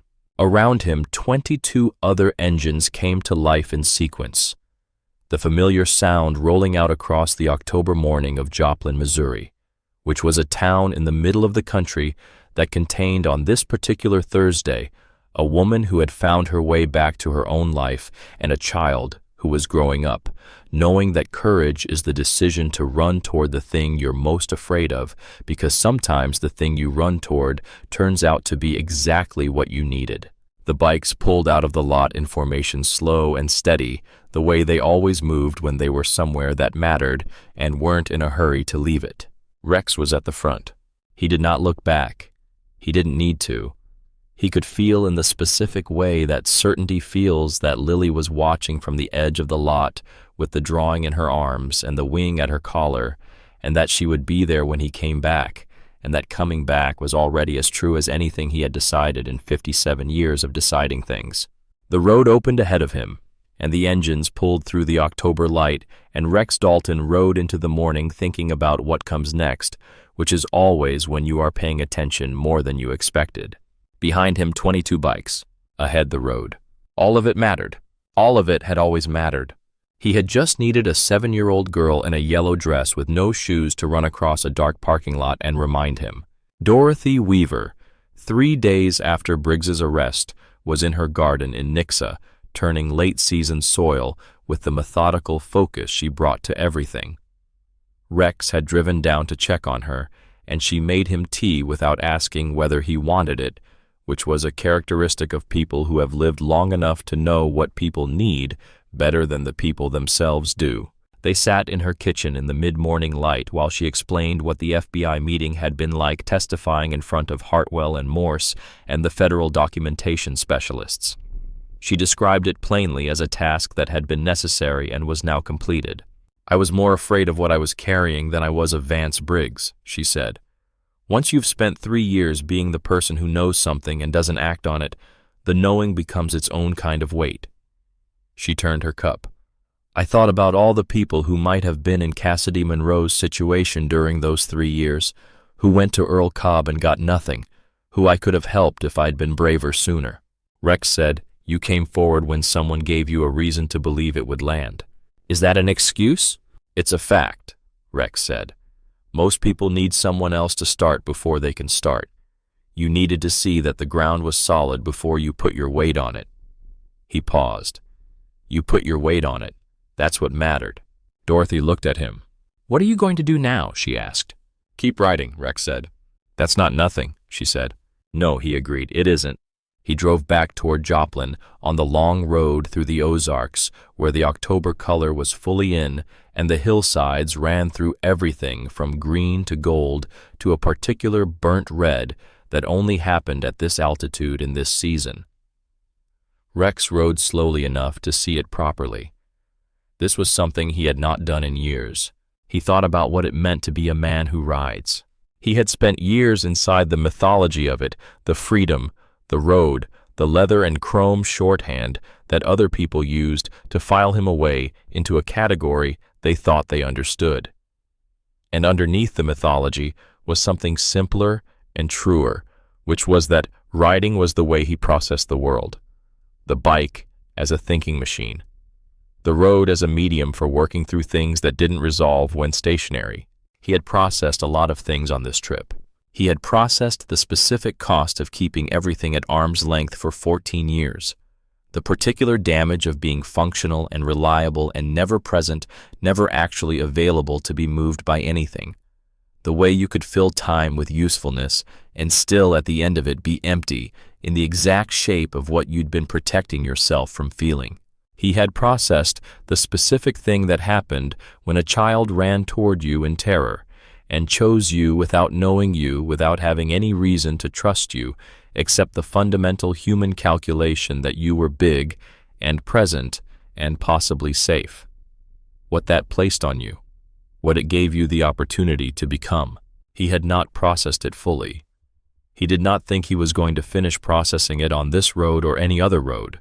But the fact of it was different now from what it had been the night before the 14th, sitting in a motel parking lot in Joplin with Emma's photograph close to his chest, and the specific loneliness of a man who has closed the door to everything that costs something. The door was open now. It had been opened from the outside by a 7-year-old girl in a yellow dress with no shoes, and he was finding that he did not want to close it. He rode into Joplin in the late afternoon and went to the diner on Oak Street that Iron Spine had used for years as an informal meeting place because the owner, a woman named Marcy, had known most of them for 15 years and kept a corner booth permanently available on the understanding that they would tip well and not cause trouble, which they always did and never did respectively. Axel was already there. Rex slid into the booth across from him. "Flynn called," Axel said. "The Springfield charges on Briggs have been formalized. Hearing in January. His lawyer is already trying to negotiate." "Let Flynn handle the negotiations," Rex said. "That's what I said." Axel pushed a coffee across the table. Cobb's attorney filed for cooperation with the federal investigation. Rex looked at the coffee. "Which means Cobb is going to give them Briggs," Rex said. "That's Flynn's rid. Says it actually helps the overall case, more testimony, more documentation of how the protection worked." Axel paused. "It means Cobb probably gets a reduced charge." Rex thought about Earl Cobb, the deputy who had spent 17 years keeping certain things invisible. He thought about the women who had gone to Cobb's office over those years the cases filed and dissolved the specific harm that invisibility enables. "There's nothing I can do about the sentence," Rex said. "The investigation is what mattered. Hartwell said there are other cases being reopened on the basis of the pattern." "I know," Axel said. "That's not nothing." "No," Rex said. "It isn't." They sat with their coffee in the corner booth of Marcy's diner, and through the window, the Joplin afternoon moved past in its ordinary way. Rex thought about the things that had happened in the past 6 weeks and what they had left behind. He thought about the particular word that Axel had used earlier on this run here. "You've been more here this past month than anywhere in a long time." The observation contained a precision that Rex had been sitting with since then, turning it over the way you turn something over to understand its shape. Being here, present, actually in the room in the moment, in the specific weight of what was happening, rather than adjacent to it, useful from the appropriate operational distance. He had built the distance deliberately. He had maintained it for 14 years. He had been honest with himself about the reason that if you let things get close, they can leave, and the leaving is a particular kind of cost that he had decided somewhere in the months after Emma that he was no longer willing to pay. What he had not accounted for was what the distance cost, what it cost you to maintain it, the specific daily expenditure of keeping the door closed. What it cost the people around you who could sense the door and were never quite sure if they were allowed to knock. He had not accounted for Lily's hands in his vest and what those hands had done to the architecture of his interior. "I'm going to come back to Joplin more often," Rex said. Axel said nothing. He sipped his coffee. "We've got members here," Rex said. "Charity runs the community work. There's a reason to be here regularly." "There is," Axel agreed. "I'm not saying I'm staying permanently. I'm saying I'm going to be here." "Okay," Axel said. Rex looked at him. "You're going to be very restrained about this," Rex said. "Yes," Axel said. "Because I have been waiting 11 years to have this conversation, and if I make too much of it, you'll talk yourself back out of it." Rex almost smiled. "Probably," he said. The diner was warm, and the coffee was decent, and outside the October light was going gold along the street, and Axel was quiet across from Rex, with the patience of a man who had learned when to wait and when to speak, and had gotten very good at knowing the difference. Rex thought about the wing pin now on Lily's jacket. He thought about what he had said when she understood what it was. You're just going to keep it for me for a while. The logic of it, which was really the logic of commitment, not giving something away permanently, but entrusting it, remaining in relationship with it, keeping the connection open across the distance. That was what coming back meant. Not transformation, not a different man, not the abandonment of the road or the bike or the particular life he had built inside the space the accident had made. Just keeping the connection open. Being findable. Being the kind of person who, when something needs to be done, can be found at the end of a road in a parking lot ticking in the evening light. The kind of person a child runs toward. He picked up his coffee. What time are we leaving tomorrow? 8, Axel said, if we're going to make Springfield by noon. Good. Rex looked at the window. I want to stop by the clinic on the way out. Cassidy starts full-time next week. I want to make sure she has the number for the intake lawyer Flynn recommended. Axel nodded. And I want to see if Lily finished the drawing, Rex said. Axel looked at him. The motorcycles, Rex said. She was revising the composition. I'm interested in how it came out. The corner of Axel's mouth moved. Obviously, he said. In the days between Briggs's arrest and the October ride, there had been one more conversation that Rex had not described to anyone because it was the kind of conversation that belongs to the person who had it and the person they had it with, and nobody else. It had been a Wednesday evening. Cassidy and Lily settled in their Joplin apartment. Lily in bed, Cassidy at the kitchen table with a cup of tea and the particular stillness of someone who has had an eventful day and is processing it in the only quiet hour available to her. Rex had stopped by to drop off paperwork from Flynn and found the door open and knocked on the frame. She waved him in. He sat across from her at the kitchen table. The apartment was coming together. Lily's drawings on the wall of the second bedroom, visible through the open door. A plant on the windowsill that Cassidy had apparently acquired and was apparently keeping alive, which Rex considered a positive sign. How was the clinic today? He asked. Good, she said. Different. She turned her teacup. The doctor I'm working with, Dr. Raines, she knew I'd been away from the field for a while. She didn't ask why. She just said, let me know if anything's changed in the protocols, and we'll go through it together. Cassidy paused. That was a kind way to handle it. People in that work tend to know more than they let on, Rex said. Yes. She was quiet for a moment. I keep waiting for someone to ask about the arm or the time away, something. And nobody does. They just, she searched for the word. They just work with me. Like I'm already there.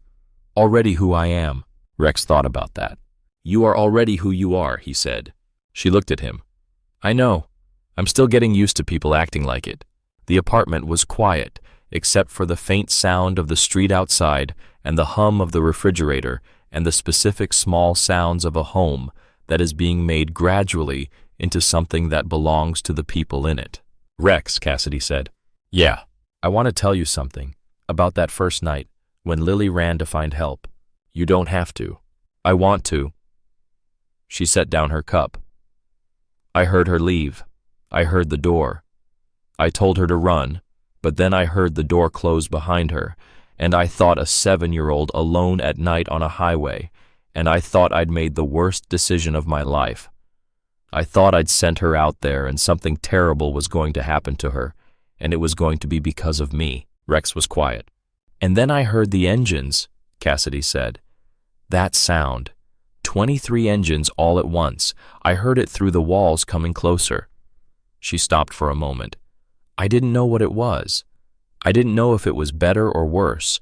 I just knew it was big and it was coming, and Lily had somehow caused it. She looked at Rex steadily. I thought whatever she ran toward it answered her. I didn't know what kind of answer it was going to be, but she ran toward something and it came. Rex said nothing for a moment. He was thinking about the sound of those engines himself from his own perspective, the way they had come to life in the gas station parking lot.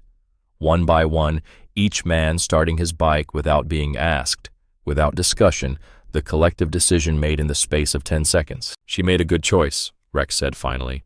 She made the only choice she could, Cassidy said. She ran toward the biggest thing she could find and held on. A pause. I've been thinking about that. How she did that without knowing if it was safe. Just decided it was worth the risk. Kids do that, Rex said. Adults forget how, Cassidy said.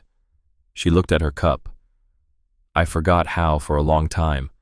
I stopped running toward things. I just tried to stay still and not attract attention and wait for it to be over. Rex thought about his own version of staying still and not attracting attention, the 14 years of road and distance and deliberate self-removal from anything that might require him to be moved. It's not easy running toward the uncertain thing, he said. No, she agreed, but Lily did it, and it worked. She looked at him. It worked because you were there, because you stood up when she grabbed your vest instead of stepping back. Rex thought about that specific second, the coffee cup hitting the ground. The decision that wasn't really a decision, that was more like the absence of the decision not to. I didn't really think about it, he said. I know, Cassidy said. That's what I'm trying to say. You didn't think about it. You just stood up. She paused. I think that's what it looks like. Being the person someone can run toward. You don't have a plan for it. You just have to be the kind of person who stands up. Rex sat with that for a while. Outside the apartment window, the Joplin evening was going dark. The streetlights coming on the ordinary October night, settling over the ordinary residential street. Somewhere down the block, a dog was barking at something. Somewhere above them, a child was asleep who had started this whole sequence of events by running across a dark parking lot toward the most frightening thing in her field of vision and holding on with both hands. I should let you get some rest, Rex said. You should, she agreed. He stood up. At the door he stopped because there was one more thing. Cassidy. She looked up. What you did in that lawyer's office, he said. And at the FBI meeting. Standing up and telling the truth when it would have been easier not to. When you'd been told for 4 years that telling the truth was the most dangerous thing you could do. He paused. Lily learned courage from somewhere. I don't think it was from watching you stay quiet. I think it was from watching you survive. Cassidy looked at him for a long moment. Thank you, she said quietly. Rex nodded. He went down the stairs and out to the street and stood next to his bike in the dark for a moment, looking at the light in the kitchen window above. He had been carrying Emma's photograph in his inside pocket for 14 years, and the wing pin alongside it for the same time, and for all those years the inside pocket had contained only those two things and the silence around them. Tomorrow he would fold Lily's drawing and put it in alongside everything else. 3 things in the inside pocket now. The photograph, the pin, the drawing. Past and present carried together. The room he thought he had closed open again and larger than he remembered it. He put on his helmet. He rode home through the October dark of Missouri, which was wide and clear and full of the particular quality of a night that has been through something and arrived at the other side of it. And when he found his 3 stars in the sky above the highway, he let himself look at them for longer than usual because the road was empty and the night was clear, and there was more to hold in the looking than there had been before. Emma, Lily. The line between them was not a replacement. It was not a consolation. It was something different, something he did not have a precise word for, which was the specific continuity of care that persists across loss, the way the capacity to love someone does not diminish when the person is gone, but remains, searches, finds where it is needed. He had been carrying that capacity for 14 years, in an inside pocket, waiting without knowing he was waiting, and a child in a yellow dress had found it and put her hands in it and said, "Please," and he had stood up. That was the whole story, simple enough to fit in a pocket, large enough to change the shape of the rest of his life. Rex Dalton rode north through the Missouri night, and the road was long and clear and very beautiful, and he was present for every mile of it. There was one thing Rex had not told Cassidy or Axel or anyone in Iron Spine, and that was about the morning of the 14th of June, the morning after Lily had found him, the morning he had gone to the hospital for the first time and sat in the vinyl chair in the waiting room. He had been there for 2 hours waiting for word on Cassidy, and at some point in the second hour, he had taken Emma's photograph out of the inside pocket of his vest and held it.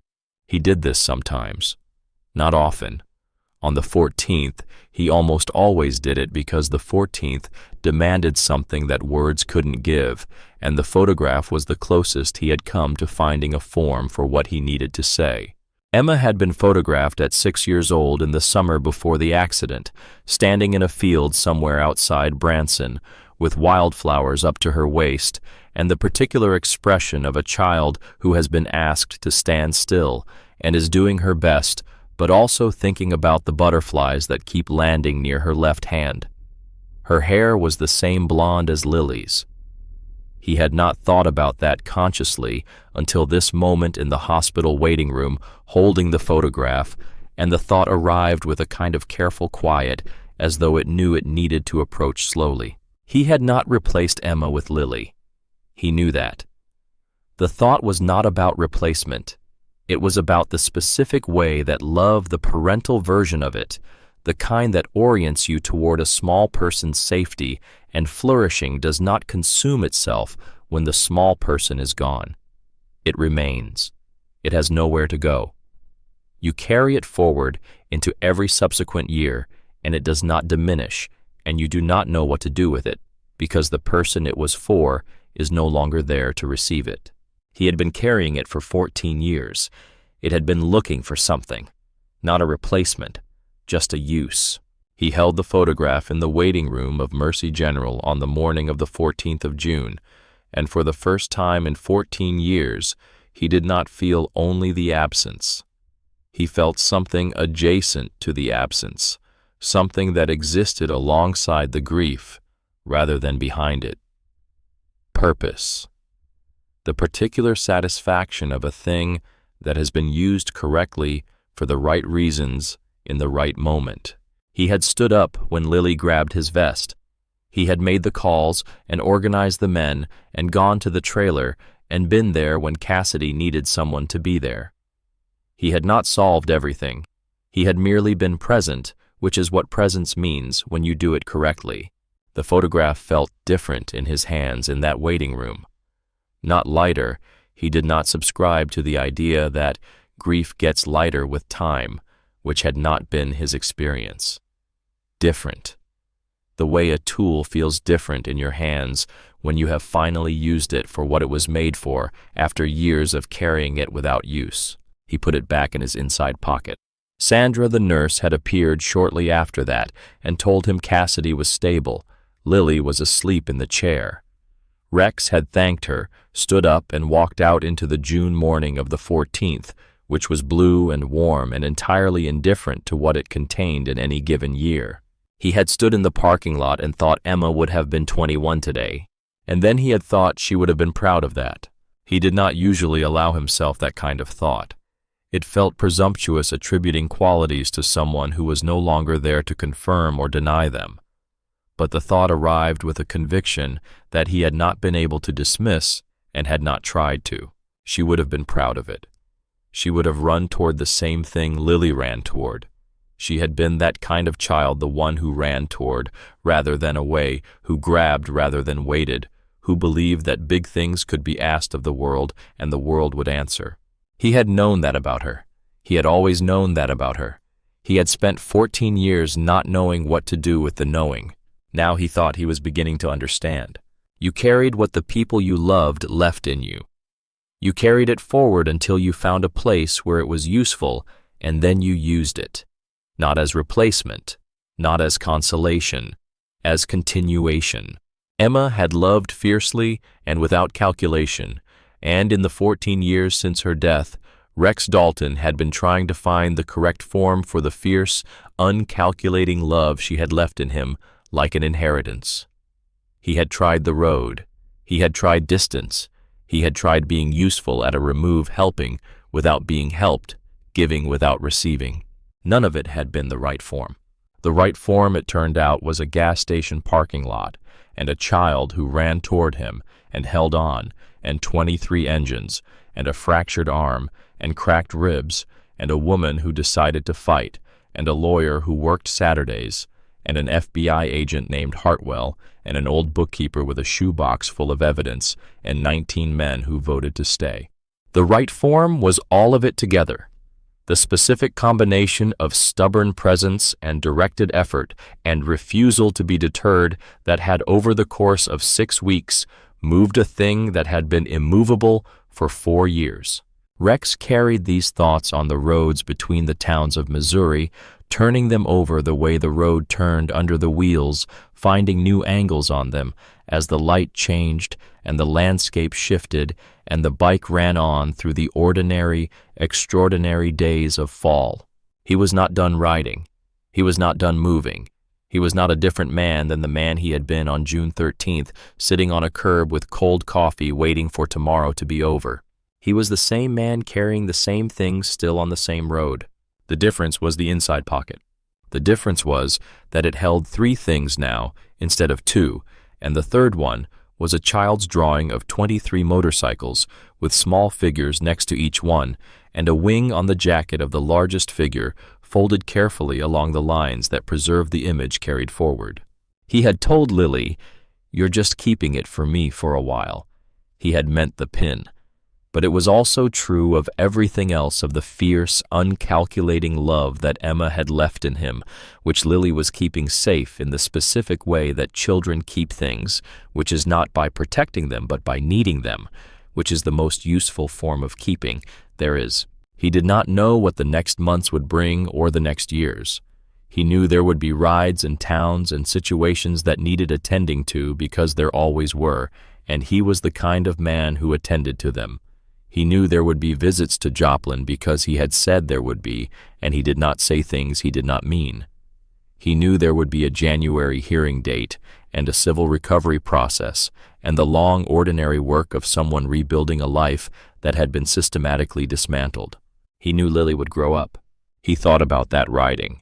He thought about 2nd grade becoming 3rd, and 3rd becoming 4th, and the child who had run across the parking lot becoming the person she was going to become, carrying in her the specific inheritance of what she had done that night, the knowledge deep and early that she was capable of running toward the uncertain thing and holding on. That knowledge was a good thing to carry. He hoped she would carry it always. He hoped she would find, as he was beginning to find, that the inside pocket is never too full, that you can keep adding things to it, photographs and drawings and wing-shaped pins and the memories of people you have stood with in difficult places, and the carrying does not become heavier. It becomes different. It becomes the specific weight of a life that has been used. He rode north through the Ozarks on the last day of the October trip, the color past its peak now, but still substantial, still the kind of landscape that asks you to look at it and be present. Rex looked. He was present. Axel rode beside him for a stretch of the highway, where the road was wide enough to run 2 abreast, which they did sometimes when the conditions allowed the way. Old friends do things, not because it was efficient, but because it was the specific form that their particular friendship had always taken side by side on the same road in the same direction. They didn't talk.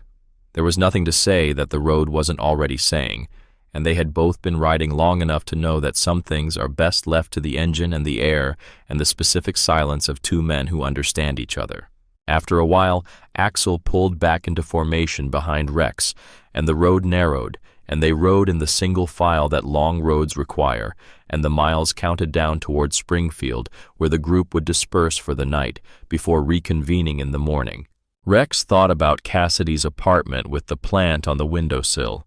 He thought about Lily asleep in her 2nd bedroom with her drawings on the wall and the wing pin on her school jacket hung on the hook by the door.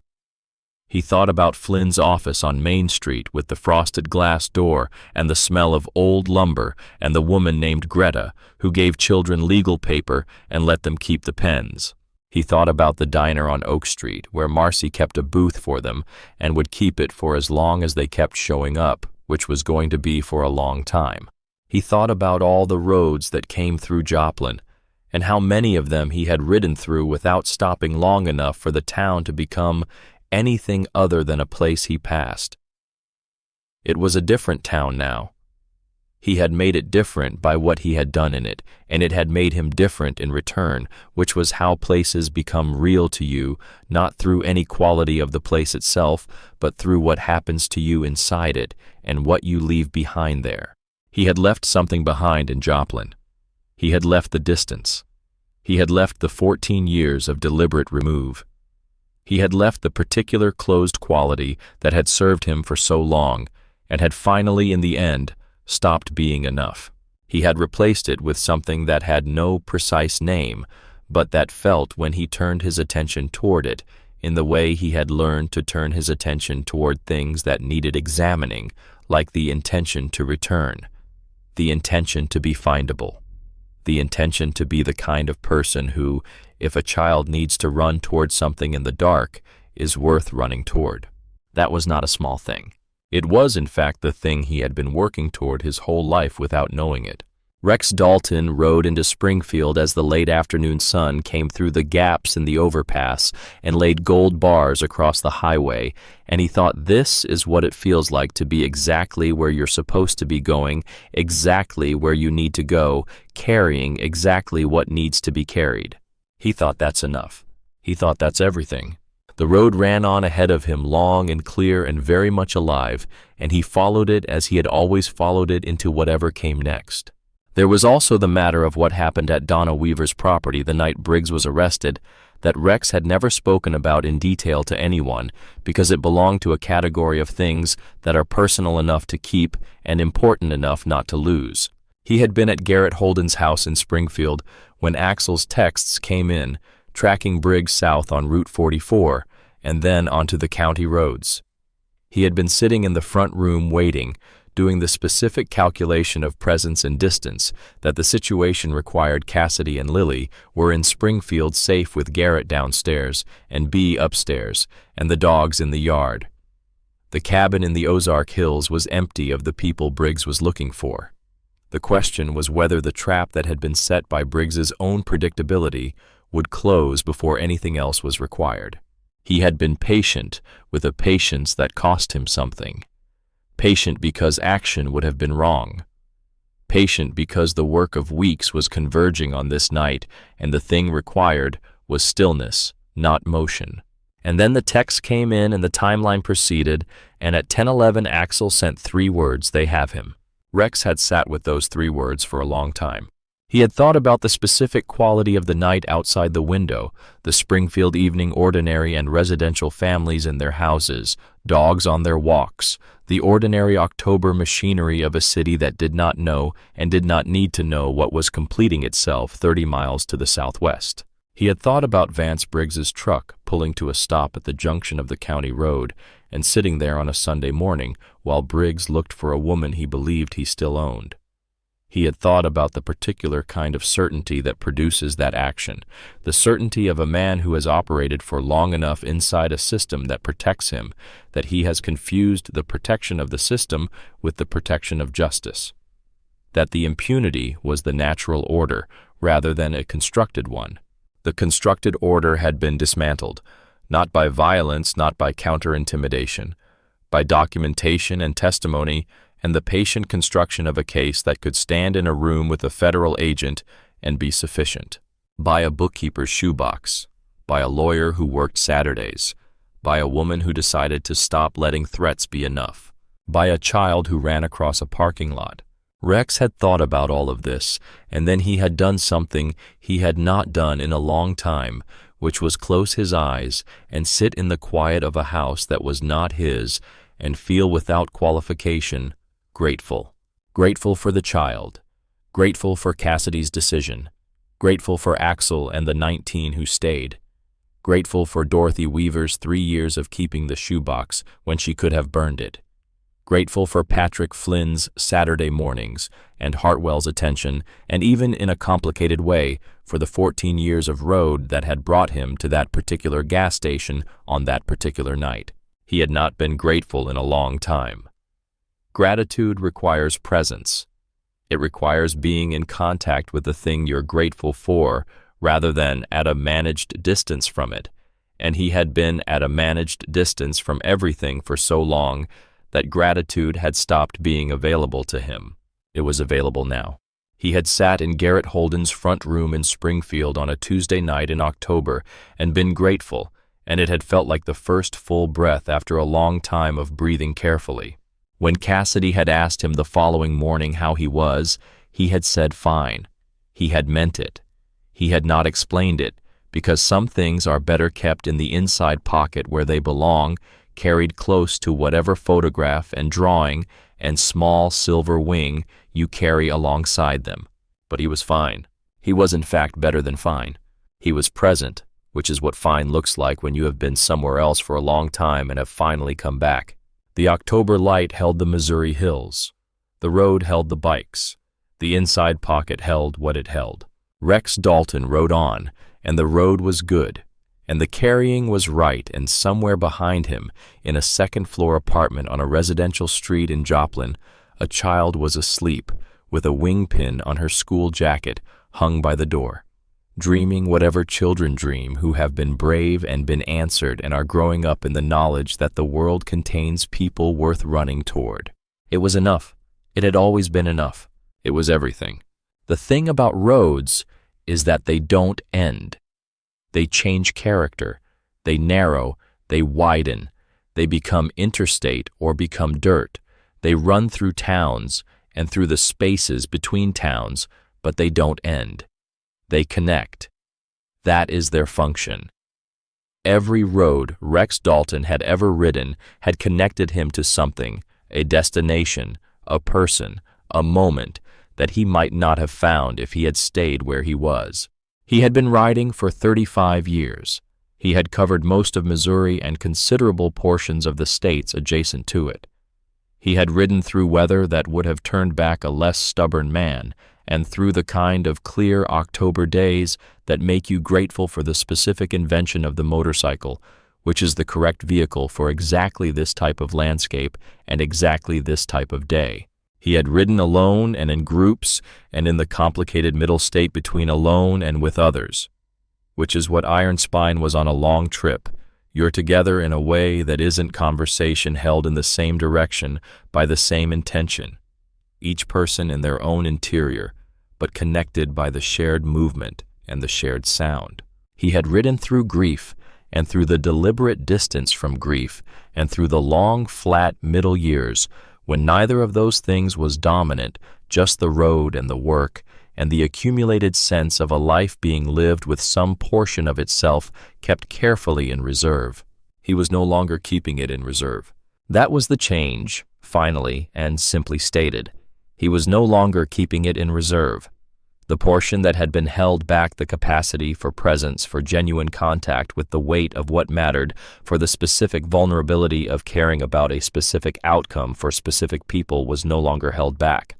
He had released it into the custody of a woman in a clinic scrubs, and a 7-year-old with a wing pin and a drawing, and the question, "Are you going to come back?"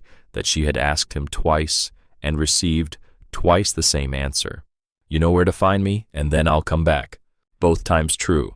Both times the truest thing available to say. He was findable. He was coming back. He was at 57 years old with 35 years of road behind him, and whatever road remained ahead, the kind of person worth running toward. He had not known that about himself, not with this certainty before June 13th. He knew it now. The knowledge sat in the inside pocket alongside the photograph and the drawing and the empty space where the wing pin had been before he gave it forward. The pocket held the past and the present and the intention for the future all folded together, carried close. All of it mattered. All of it had always mattered. He was just paying attention now. That was all. That was everything. That was the whole length of the road ahead of him, clear and open, and running on toward whatever came next, which he intended to meet with both hands and his full attention and his heart in the right place. The engine ran. The road ran. The October light ran through the Ozark Hills and lay across the highway like a gift given freely available to anyone who was present enough to receive it. Rex received it. He rode on through it. He was present for every mile.